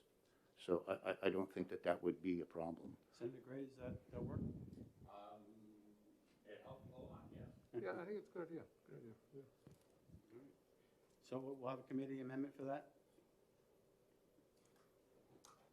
And where do we put that? I'll get to that, but it'd be right after that required, I believe. Senator Guy? I guess my question would be, aren't they already required to operate in compliance with 91A? So why would we state, again, something that they're already required by law to accomplish? Well, if it boots and belt and suspenders, but we can talk about it in exec. My answer to that would be 91A talks about meetings, talks about other things, and what we're trying to do here is provide notification for something I'm not sure is covered by 91A, and therefore using that similar logic is that, you know, notification in lieu of mailing is permitted by, and then, you know, saying similar to 91A might be the way to go for the wording. Senator, can I clarify that? Yes. We recently just entered into agreement with the local hydropower coalition. So we started aggregating power from them. And we went through that process, and there are no stipulations other than our just normal 91A. It's not going to slow anything down if we add the language. It's not going to speed anything up. I don't think so. It's there just in case. Yeah, I don't think so. That work? Yeah, I would, it's not a hill to die on, but I would not state 91A. I like Senator Gray's language. Because otherwise we start adding another. We could just say municipalities and counties shall post notice of aggregation programs, shall publicly post. Fine. Thank you. All right, and we'll do that in the exec. No further questions. Thank you. Thank you. Somebody by the name of Clifton.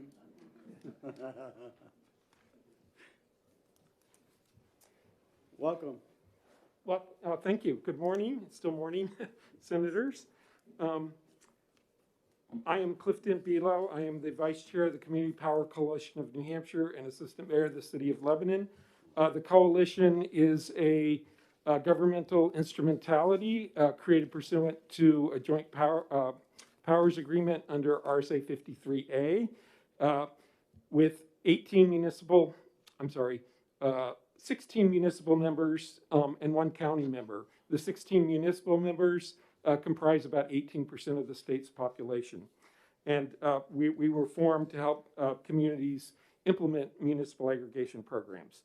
And what I've just handed out is a copy of RSA 53E as it was amended last year by House Bill 315. And I just want to point to a few bits of text in there that sort of were the source of this issue. On page 3, there was language added that said a county plan may provide an aggregation program for all or a subset of municipalities within the county that request to participate by a majority vote of their respective governing bodies. And that was at the request of Cheshire County. And when I suggested it, Representative Vose, who was working on that with us, and the utilities, everybody had no problem with that. They thought it was a good addition to the law. So the county doesn't have to do something that maybe some of the towns don't want. On page 4 is a language that was part of an overall repeal and replace of that whole section. At line 31, it says, if the plan is adopted or once adopted is revised to include an opt-out service, the municipality or county shall mail written notification to each retail electric customer within the municipality or county service area. So it's that language that is ambiguous. I mean, you can read it that if it's a plan includes an opt-out service, meaning customers have to opt out of it or if they're enrolled in it, then they have to do the mailing. But when we were talking about this with then PUC attorneys and an attorney from one of the utilities back in May and June, they could see that ambiguity, but they felt that it wasn't clear enough that you could do an opt-in only plan and not have to do the written notification to everyone. Notwithstanding the fact that on the last page, on page 6, at line 10, within the commission's overall rulemaking authority is rules to implement the chapter, but specifically including rules around notice of the commencement of aggregation services. So right now, the commission does have some rulemaking authority around notification, but this would clarify that for an opt-in only program in which the customer has to make an affirmative request to be included in the program, you wouldn't have to do the mailing to everyone. And this is not only significant for counties, but also potentially for municipalities. When I started on this effort more than 5 years ago, our city council, created an electric aggregation committee so that we could propose in a PUC proceeding to do a limited pilot where customers could opt in, maybe 100 customers. We might, talking with the utility and the PUC, we talked about maybe limiting the program to the first 100 people who signed up on an opt-in basis for a pilot with time varying rates. And one of the obstacles was looking at the fact that we'd have to do a mailing to every customer in town, which in Lebanon is some 8,000 accounts, 8,000 pieces of mail, at a couple bucks a piece for postage and preparing the mailing. That's starts to be some significant money. And of course, the law generally has a prohibition on using taxpayer funds for this kind of thing, although the mailing to comply would be an acceptable expenditure. It just seems like it's really not necessary if it's an opt-in only program. With regard to an alternative notice, the law already requires that any electric aggregation plan before it's adopted has to have at least 2 public hearings that have to be noticed. So there's already going to be notices about the plan, even if it's only an opt-in only plan. And furthermore, that adoption of that plan, even to create an opt-in program, has to go to the legislative body of the county or the municipality and has to be publicly noticed in that context as well. So I don't, something general that says, an opt-in program needs to be noticed, that, that's not, doesn't really hurt anything, but I think it's kind of already covered by notices, at least 2 public hearings that are already required. And the PUC also could add that to the, put something in the rules. If it's an opt-in only program, you need to post information, for instance, on the PUC website. That's one of the proposed rules that there's a general consensus around, that these programs, information about them be posted on the PUC website, for instance, where there's a shopping page for customers who want to look at what is now currently opt-in programs provided by competitive suppliers. So, I think that that form of public notice may also already be covered in the proposed PUC rules, which they've initiated for. So, I'll stop there. Questions from the committee? Senator Guy. I have a point of confusion, my own, Cliff. Sure. On page 3, on line 28, yes, the highlighted yellow text says a majority vote of the respective governing bodies. Is this a different clause than the one you referenced just a moment ago where you said legislative bodies? Yes, yes. So that's a different... That a county plan, there's elsewhere, well, that's the section, electric aggregation plan. So if you further down, it talks about that adoption, but a county plan would have to be adopted by the county legislative body, which is the county delegation. The idea right now is a county plan could, on an opt-out basis, cover all the towns in a county that don't have their own program. So in Cheshire County, Harrisville, Walpole, Cheshire, Keene, and Swansea are already pursuing their own aggregation plans. So they could cover the whole rest of the county. But this would say, if a governing body of a town says, oh, we're a small town, we'd just like to tag onto your program. And if they were doing an opt-out for towns that opted in, then they would have to do the mailing for any opt-out program, but only in those towns that were participating, as opposed to the whole county. If they're doing an opt-in only program, such as they're talking about for county buildings, I think they've talked about opening that up to municipal facilities or school district facilities on an opt-in basis, then they wouldn't have to do the mailing, because somebody has to affirmatively in writing, in essence, affirm that they want to be part of the program. So that's why it wouldn't go to the legislative body of the town, because they wouldn't be doing their own aggregation plan. They'd just be participating in the county. So at that point, it rises to the county legislative body level. If it's a town program, it has to go to the town legislative body, city council or town meeting. But my concern is that the language says the respective governing bodies. Right. That's if a county proposes a program and says the municipalities could, you can choose to participate in our program. If you don't, we're not going to impose it on your town. Not an opt-out situation. Yeah. Thank you. And I might mention both Sullivan and Grafton County officials have expressed interest in this, but they're kind of waiting to see how things develop. No further questions. Thank you very much for your testimony. Thank you. I don't have anybody else here to speak. I know that the Department of Energy is here in case you want to speak. Just if there were questions. Seeing none, we're going to close the hearing on 265 and 270.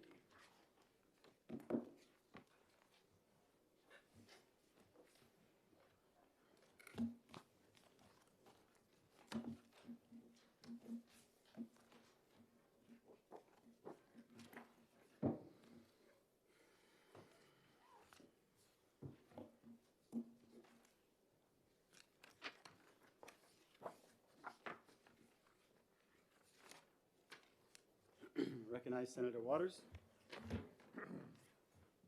Thank you, Mr. Chairman. Senator Waters, District 4, introducing Senate Bill 270, is establishing a low moderate income solar savings program, and you can cross out the "and" after that, because I have an amendment that takes out all the energy efficiency language, which was put in here as a placeholder until we got 549, and we have done 549. So this testimony will be only on the first page of Senate Bill 270. This bill was brought to me by Clean Energy New Hampshire to address a problem getting the administration of the low-income community solar savings program going. We had passed that program, and it allows for low-income folks to be identified and then take advantage of solar power investment. The problem that arose is identifying those folks, and it proved to be difficult to get aggregated or anonymous account numbers of people who had already signed up for the New Hampshire Saves for the energy program, and to identify them so developers or others could decide, yes, it makes sense to invest in a certain area because we know who the folks are who will be served by it. So Senator Brown noticed that what Eversource is already doing on this kind of program in Connecticut is providing anonymized lists of the folks who have already signed up to be included in low-income programs, and that those could be then provided by the utility to folks who want to make this investment. So it's being, Eversource is doing it down in Connecticut. It seems like a good plan. There may be some comments from utilities about how this would be done and some of the details of it, but I would prefer to defer to, I guess Kelly is here, to talk about more details of this. Thank you, Mr. Chairman. Thank you. Questions for the Senator? Seeing none. Thank you very much. Donna, you want to talk on this one at all?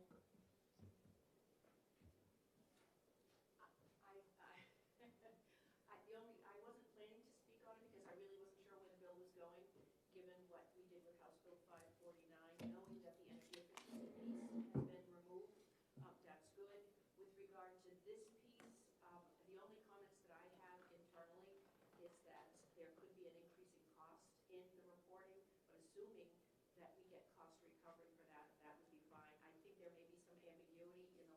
about cost recovery, but that is the only thing that I see in my notes. All right, thank you, Donna. Kelly? And, may I just ask, Mr. Chairman? So, Donna, thanks for your somewhat testimony. But if you think there's some language that could be a clarification for that, would you provide it to us? I will absolutely All provide right, that. to you. thank you, that's Thank all, you. that's all, thanks. Thank you, Donna. Nope. Oh, sorry, so I should say I'm Donna Gamache with Eversource Energy. Thank you. Thank you very much. Sorry for putting you on the No, spot. no, but that's fine. I see Donna, I see Eversource, right? Okay. Kelly? Thank you, Mr. Chair, members of the committee. I will apologize. Sam Evans-Brown, our executive director, has really been the champion behind this effort, and he is out with COVID, unfortunately. Oh. So I'm here in his stead to answer any of your questions. Senator Waters really did an excellent job of giving an overview of the bill. This would simply remove barriers to developing low and moderate income solar in the state today. Currently, those solar developers are on the line, on the hook for customer acquisition, and that information really isn't the most appropriate thing for them to be directly seeking out. And we see it as more appropriate for the utilities to provide that list of income-eligible customers who are already enrolled in the Electric Assistance Program to remove that administrative barrier to developing these projects and to really unlock that substantial customer savings for low and moderate income individuals and households through on-bill credits.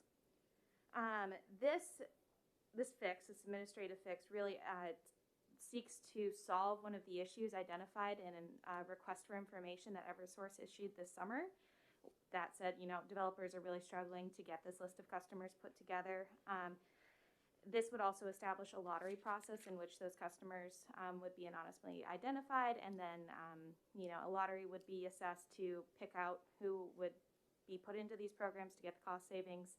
They could opt out if they so wished at the time when they receive the notification in their bill. So it's really a straightforward process. We would be glad to work with Eversource and any of the other utilities on clearing up some of that cost recovery language. We'd be glad to do that. So glad to be in support of this bill. Thank you, Senator Waters, for submitting it, and I'd be happy to take any of your questions this morning.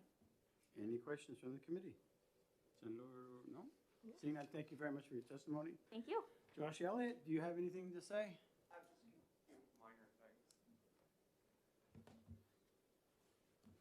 Morning, Mr. Chairman, members of the committee. For the record, Josh Elliott, Director of the Division of Policy and Programs with the Department of Energy.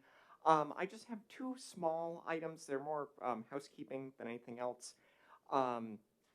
There are a number of references to the Commission in this proposed bill. The rest of RSA 362A:9 Roman 14 refers to the department. So as long as there's consistency within the statute about who's supposed to be administering the program, whether it's supposed to be the Commission or if it's supposed to be the department.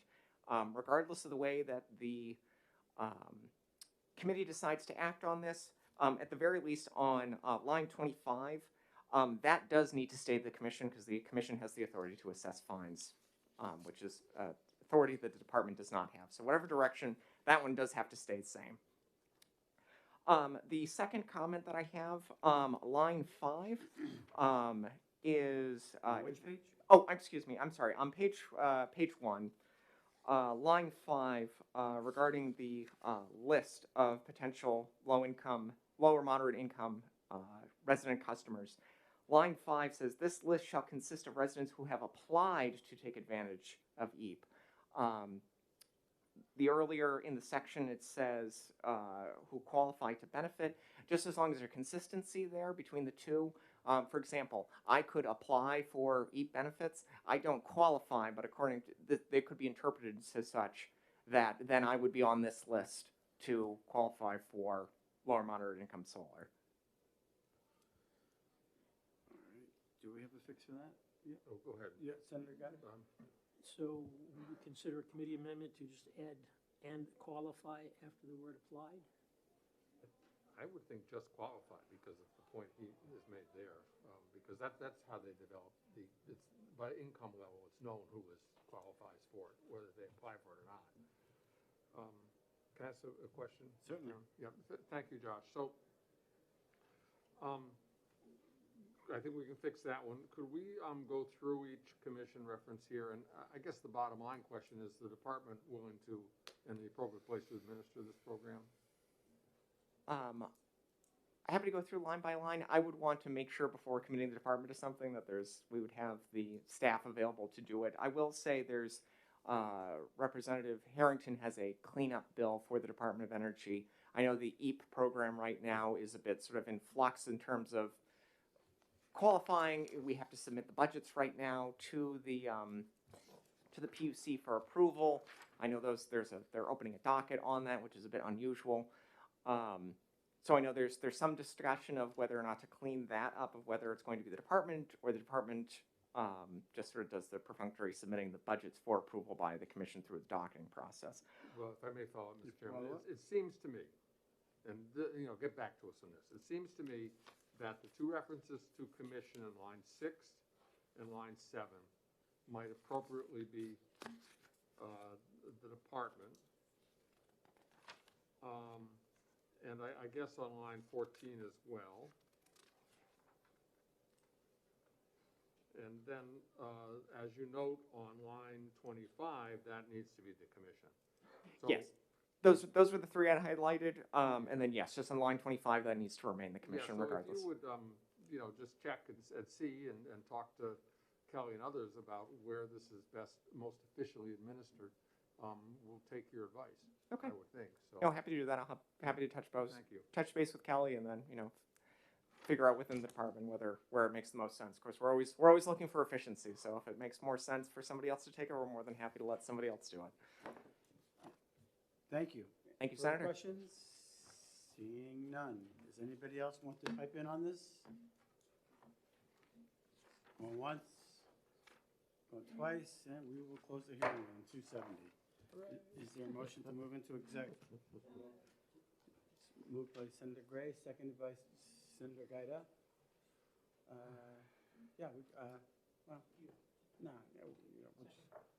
All in favor, say aye. Aye. All right, any opposed? Seeing none. All right, let's take out 549 first. I'll move to pass. Discussion. I'll move amendment. I'll get the number here. I know I will. Thank you.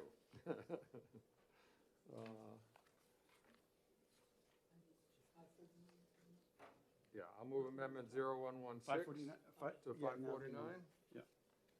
I'll move that amendment. Is there a second? Second. Discussion? 0116. I'm sorry, I can't. All right, 0116, discussion on the amendment.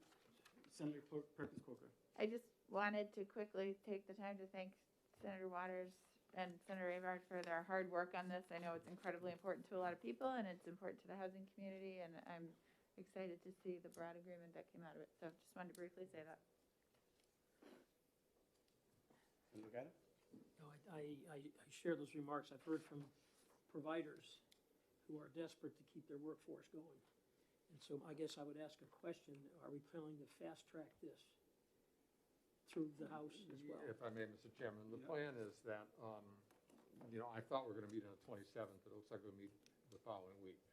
If we pass, and I would recommend consent if we pass, then we'll act on it that date, and we'll go right over to the House for concurrence, and Chairman Bose will ask for unanimous consent on concurrence. If it happens that the House is having their first session on the same day we are, I will ask that it be special order to the start of the session. We can vote it and get it over to the House so they can concur the same day. We need to get these companies back to work. So that's the hope. That would be our plan by early September. Early February, we could have it to the governor for signature. And I do want to mention too, the Department of Energy, the governor's support all along for these programs has really, really been important. So I'm glad we were able to get here. Thank you. Further discussion? Seeing none. All in favor of the amendment? Aye. Any opposed? Seeing none. Ought to pass as amended. Second. Discussion? All in favor? Aye. Any opposed? Seeing none. Consent. Is there a second? Second. All in favor of consent? Aye. Any opposed? Seeing none. Who would like to take this out? Thank you, Mr. Chairman. Senator Waters. You know, thank you. Absolutely. Colleagues, thank you. This is a nice moment. It's nice to have a bipartisan bill. Yeah, it's the only way, it's the only way. I'd like to, at least, the peer bill, did everybody see the amendment? Which number is the? That is SB 346, feasibility study. I think everybody should have gotten a copy of the amendment. Make sure I don't know. We ran it by Senator, or former Senator Stiles as well. Where is it? I'm not sure I got that. Where's the amendment? Tricia? No. Is this in my folder or our folders? Just my folder. Holding out on us, huh, Senator? Not really. Right here.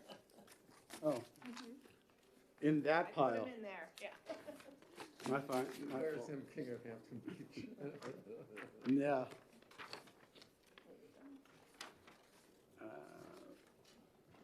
I don't know, I thought we might have emailed it to as well. We did. Hampton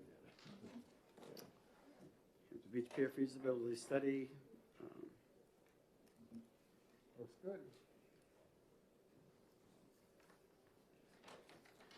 Any concerns? Move the amendment. Is there a second? Second. Second. Discussion. So the amendment 0090S has been moved. Yes. Oh, no, we're working on the amendment first. Second. All in favor? Any opposed? Seeing none. The Now, amendment you need a motion about to pass as amended. as amended. Okay, I move the amendment. Which is number? Zero. Seconded. Line or zero. Second the amendment? That sounds pilot talk. Did you want to move it? Did you want to move it? You just moved it, right? And it's been seconded by Senator Waters. Any discussion on the amendment? Senator Waters, did you want it to say, the Hampton Beach Area Commission shall study the feasibility and impacts of constructing and maintaining Oh, that's right. a pier directly south I'm of Boar's sorry, Head? I'm glad you caught that. Is that Senator Everard? I think that was in the discussion. Yeah. I think Senator got about that. So can I propose a committee amendment to do that on line 4? So committee amendment on line 4. And the words are, Feasibility, comma, impacts, comma, and maintenance. Okay. all in favor? Aye. Aye. Any opposed? Seeing none. Ought to pass as amended, then forward by Senator Gaida. Second. Senator Perkins Poco, seconded. All in favor? Aye. Any opposed? Consent by Senator Gaida, Second. seconded by Senator Waters. Discussion? All in favor? Aye. Any opposed? Seeing none. I'll take this one out. Okay. And so that's 2. Did we want to look at, 260 is from today. yeah, 260. Did you folks want to look at that one? That was the first one we heard. For some reason, it fell out of my folder. There it is. Senator Hennessy's bill. And Senator, if I may, Mr. Chairman, Senator Everard raised the issue about Good 260? Good Samaritan here, and I think they're covered. I really do under existing statute. Yeah. I think they are. Senator Gaida, I think. So, Yeah. so I think they're covered by that. So I'll move on to pass on Senate I'll Bill second it. 260. Second. Discussion? All right, all in favor, say aye. Aye. Aye. Any opposed? Seeing none. Consent? Yeah, sure. Consent? Sure. By Senator Waters, seconded by Senator Gaida. All in favor for consent? Aye. Aye. All right. Any opposed? Seeing none. Senator Gaida, I'll give you the opportunity to take that one out. I'm sorry? Did you say 269? 265, relative to aggregation community. Did we need some information on this one at all? No, we didn't. I guess, if I may, Mr. Chairman, I guess, are we satisfied about the, we heard a lot that there would be public hearings, there have to be 2 public hearings, and so on, but we saw that Clifton Bulow pointed out to us other places where there had to be governing bodies and so on, but if we want to add a phrase, I've got one, but I'm not really sure we need to, but Senator Gray, whatever you think. Public hearing doesn't mean that's the final version of whatever. Right. That, I believe that the statute says that you can't make major changes after the public hearing. You can only make minor changes, but again, we're talking about them posting it on their website and or one other place in town, which is if you follow 91A, that's what you would do. So, you know, having some kind of a notification that somebody who is on vacation in sunny Florida, you know, can go see. They may have missed the public hearing. They may, whatever. I don't think that it's a big imposition. In some of the statutes that we have right now, when it deals with land use things, we basically say that after the population of who you'd have to send the letters to exceeds a number, and I forget what the number is, that you can do the thing by notification. So, you know, we're being consistent, you know, and if you wanted to go further and actually look up those numbers from the land use statutes, you know, but I think that, you know, wording that says, you know, shall not be required if notification is made on the, you know, website. I don't want to say governing body or whatever, because I want that to be. How about this one? I think that sentence is pretty long already. Why don't we just add a sentence after required? It says, municipalities and counties shall post public notice of aggregation programs. Okay. Does that work? As a committee amendment, what line? That's on line 8. The sentence reads, municipalities and counties shall post public notice of aggregation programs. You got that, Daley?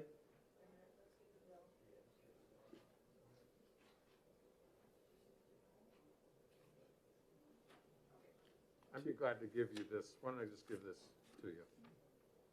And you can make a copy of it, or. All right. Yeah, line 8, new sentence.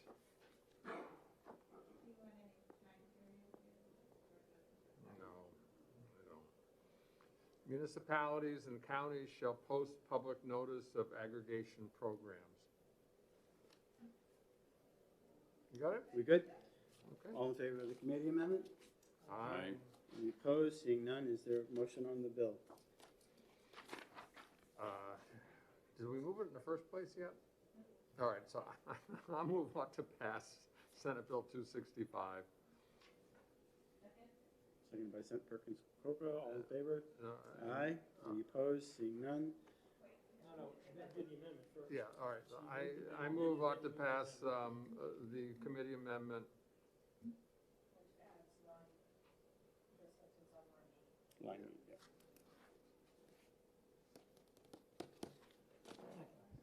And seconded by Senator Gaida.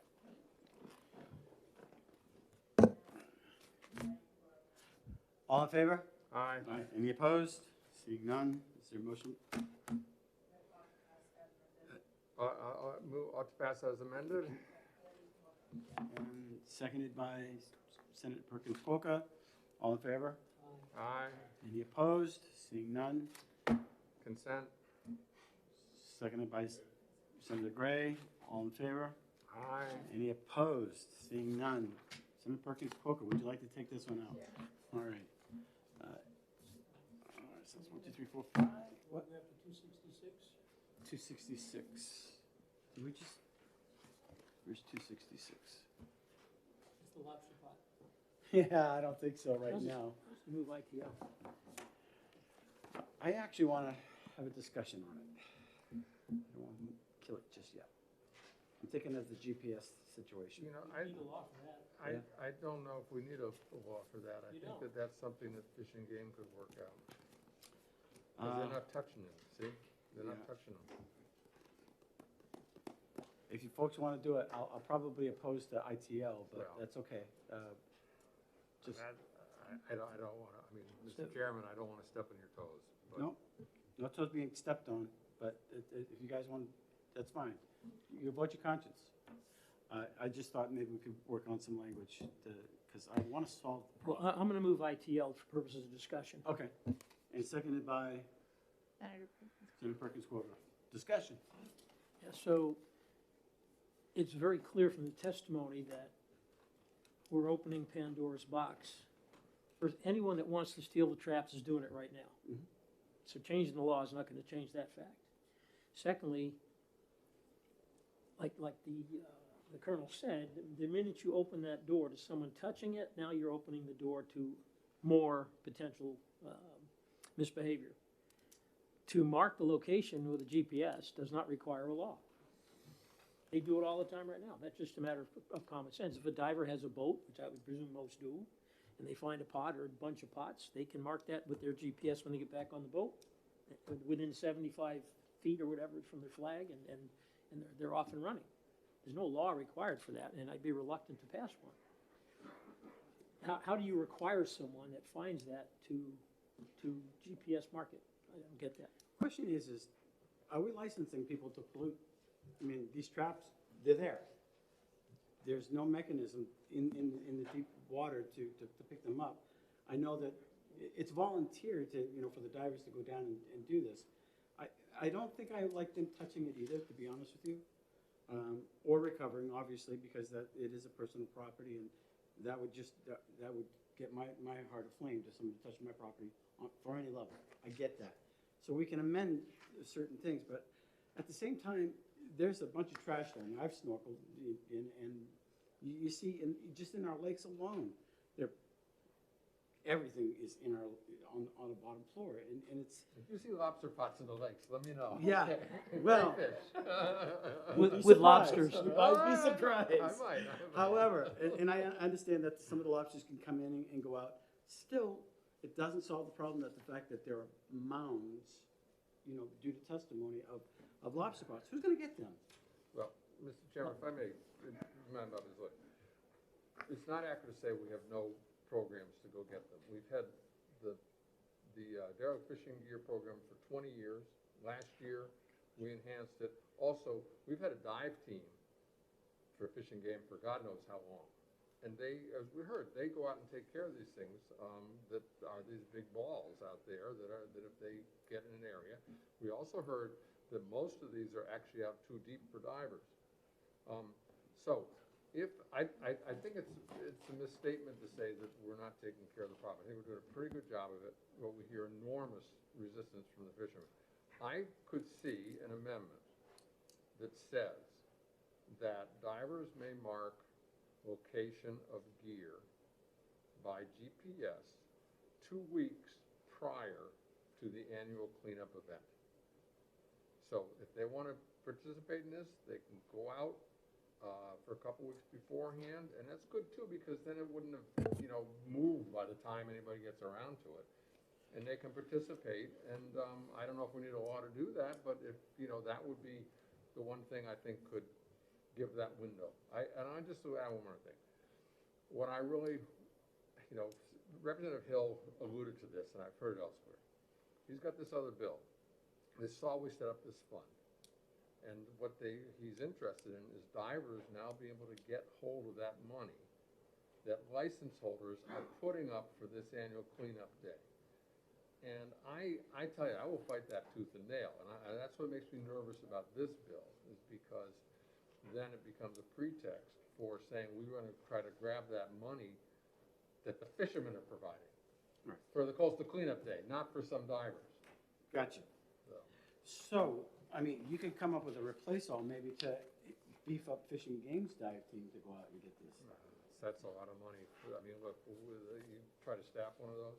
And those folks, But they have a dive team, Well, correct? yeah, they're conservation officers, and they do special training. A lot of them don't last very long because they retrieve a few bodies, and 5 or 6 years, they decide, I think I've done enough with retrieving bodies. But maybe they could be specifically geared towards cleanup instead of Well, looking. I mean, there's a lot of demand for them, and as I said, there's no reason why on cleanup day, these divers can't help participate under the supervision of the conservation officers. And I'm sure the fishermen would have no problem with that, because they just want to make sure that they trust the conservation officers as far as the fishing gear stuff goes. Right. And that's, I kept saying, you could participate in this day, they'd love to have you. I don't know why that's not good enough is beyond me. I don't get it. Well, as pertaining to this bill, though, do you have a problem with that, with the divers being 2 weeks prior to the official cleanup, being able to put out the location where They don't need a law to do that. No, you don't. You may need a law to do that, because, right now, I think the law says you can't touch them. Well, is marking their location with the GPS touching them, though? I wonder. Well, you may be looking for the tag that's inside the lobster trap, so that I you see. can provide notification. Yeah, I mean, and you heard Colonel Jordan say he's skeptical of the GPS stuff too, so I don't know, I just.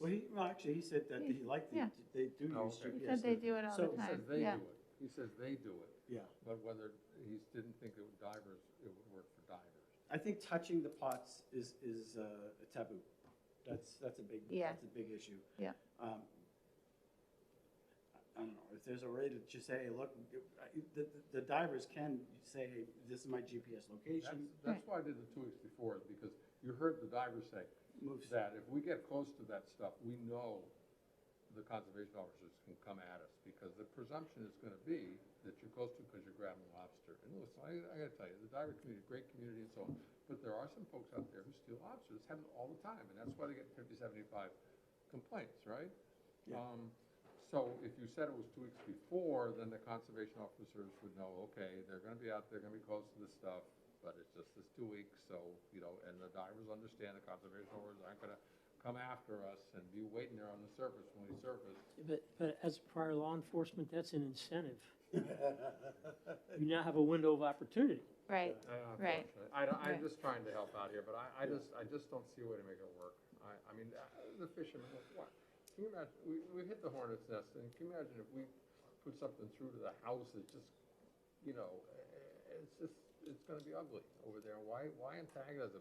I've gotten a lot of, from the very first time this popped up as an LSR, I was starting to hear from Eric Anderson and Jim and the others, and they were just frantic about it, but it beats me. I just want to be a help to cleaning up, protecting the industry, making sure that their private property is taken care of.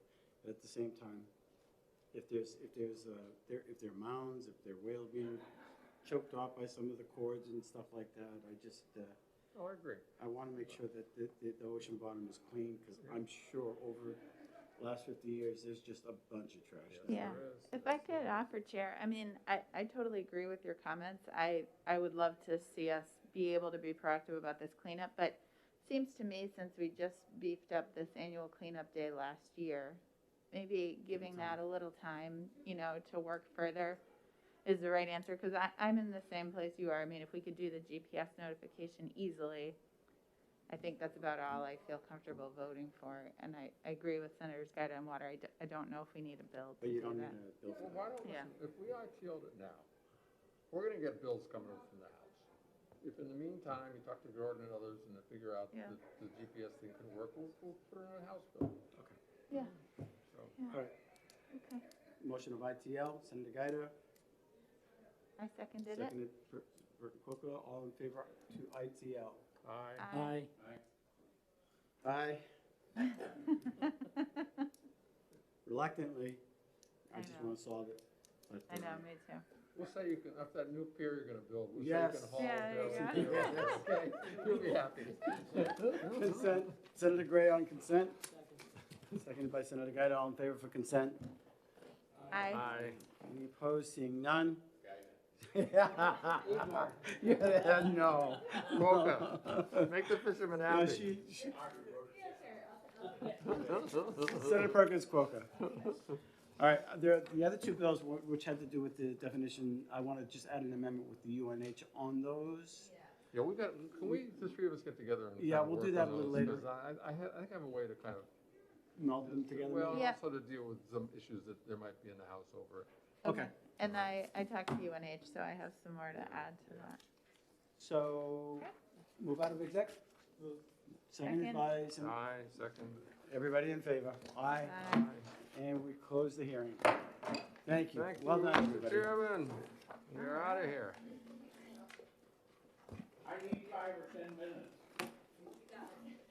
So if you're upstairs, Good work. tell them I said you. All right. Good work. This is good. Thank you. We made it. Through all these bills today. Oh, I know, I'm surprised, and I'm out by 12, just looking. You're a hard man. Yeah. I just. Covered by the king's command. No, it makes sense.